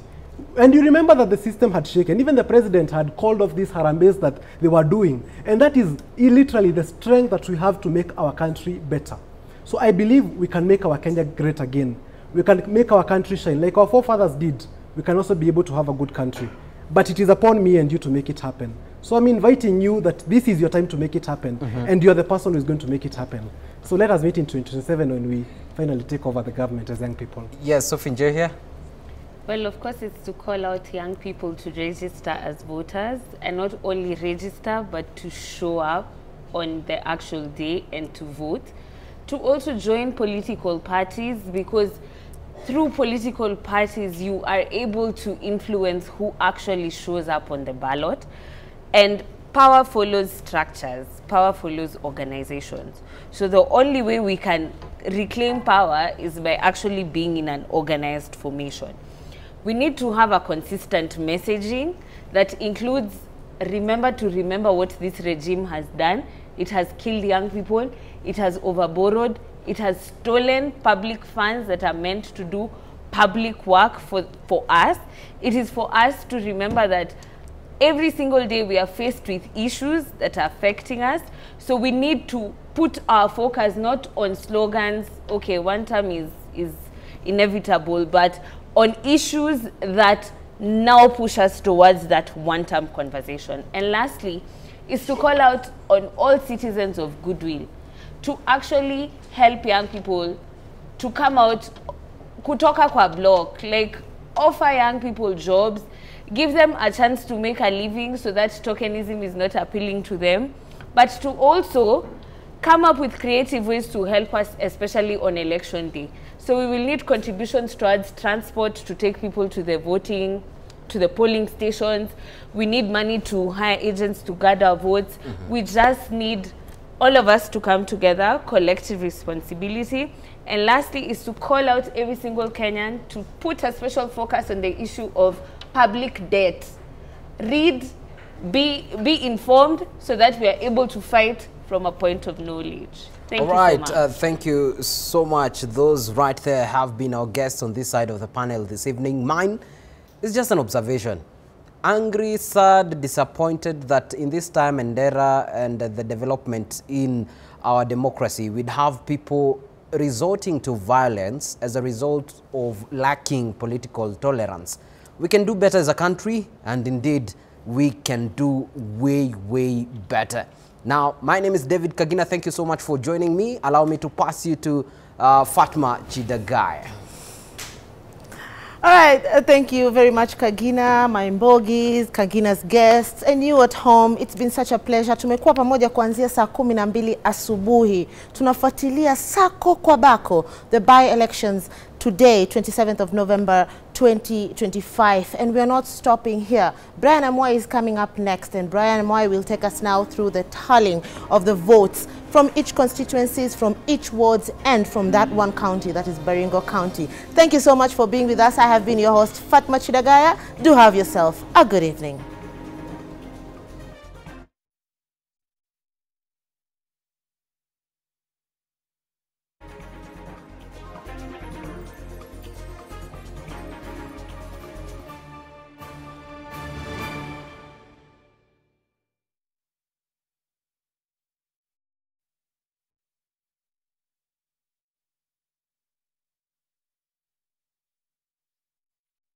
K24TV, our shared experience. True understanding requires more than a headline. The People Daily app delivers our trusted in-depth journalism directly to you. Get comprehensive reporting, insightful political analyses and special features optimized for your life on the go. Get the stories that deserve your attention wherever you are. The People Daily app. News that moves with you. Kote nchini mbele tuendelee, mbele Kenya twende mbele, Kenya twende mbele. NCBA, go for it. Don't you just love a fun gathering? Hi, Ruth. Hi, Sarah.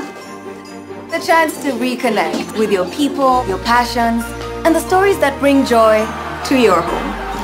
From epic sports to the hottest local series and the best kids entertainment, DSTV makes wherever you are the best plan for the holidays.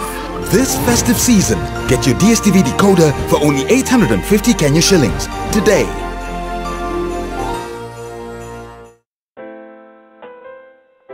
As you wait for your call to be picked, here is today's inspirational quote.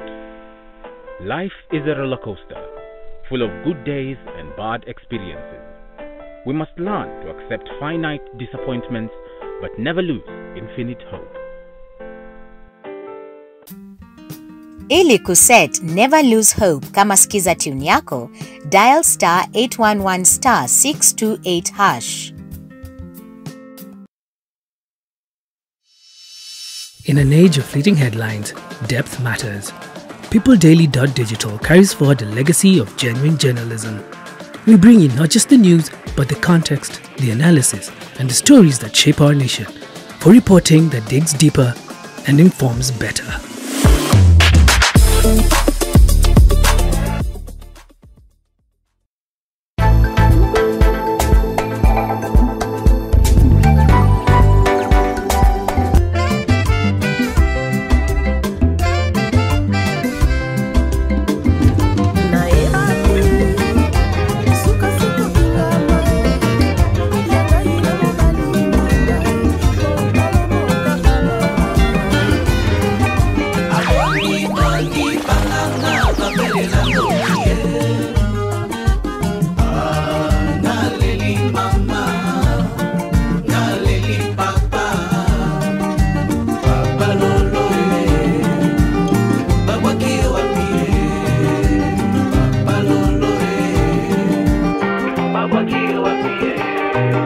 Machozi yangu yote inamalizika, ndiye nitalala na nani?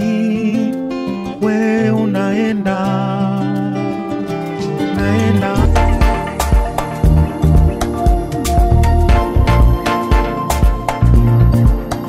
K24TV, our shared experience. Kuwa Mkenya ni kujitambua na kujua kila moment inaweza kuwa ile moment.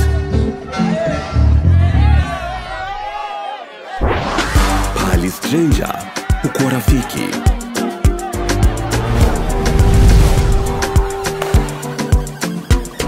Tunauza na kuinspire.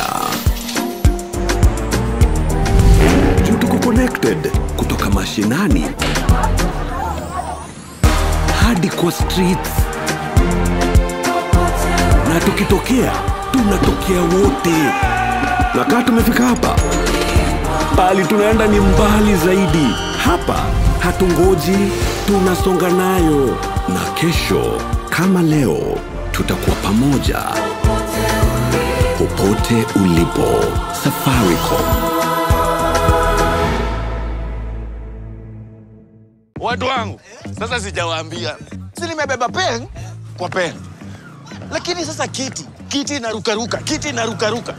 Si dema amejaa makashuka. Shukisha. Sasa acha hiyo. Jana nimenyeshewa, sema kunyeshewa. Omi! Hey!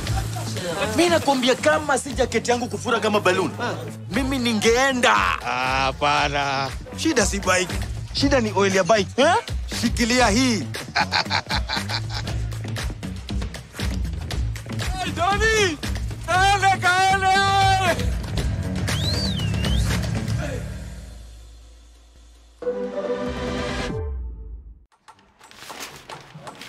This is AFCON, my friend. Everything is a competition.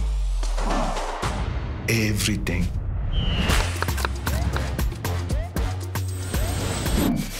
The family meets for AFCON 2025. To book your seat, dial *423# to get or stay connected to DSTV access for only 1,450 Kenya shillings or GoTV value for just 599 Kenya shillings. Live on SuperSport.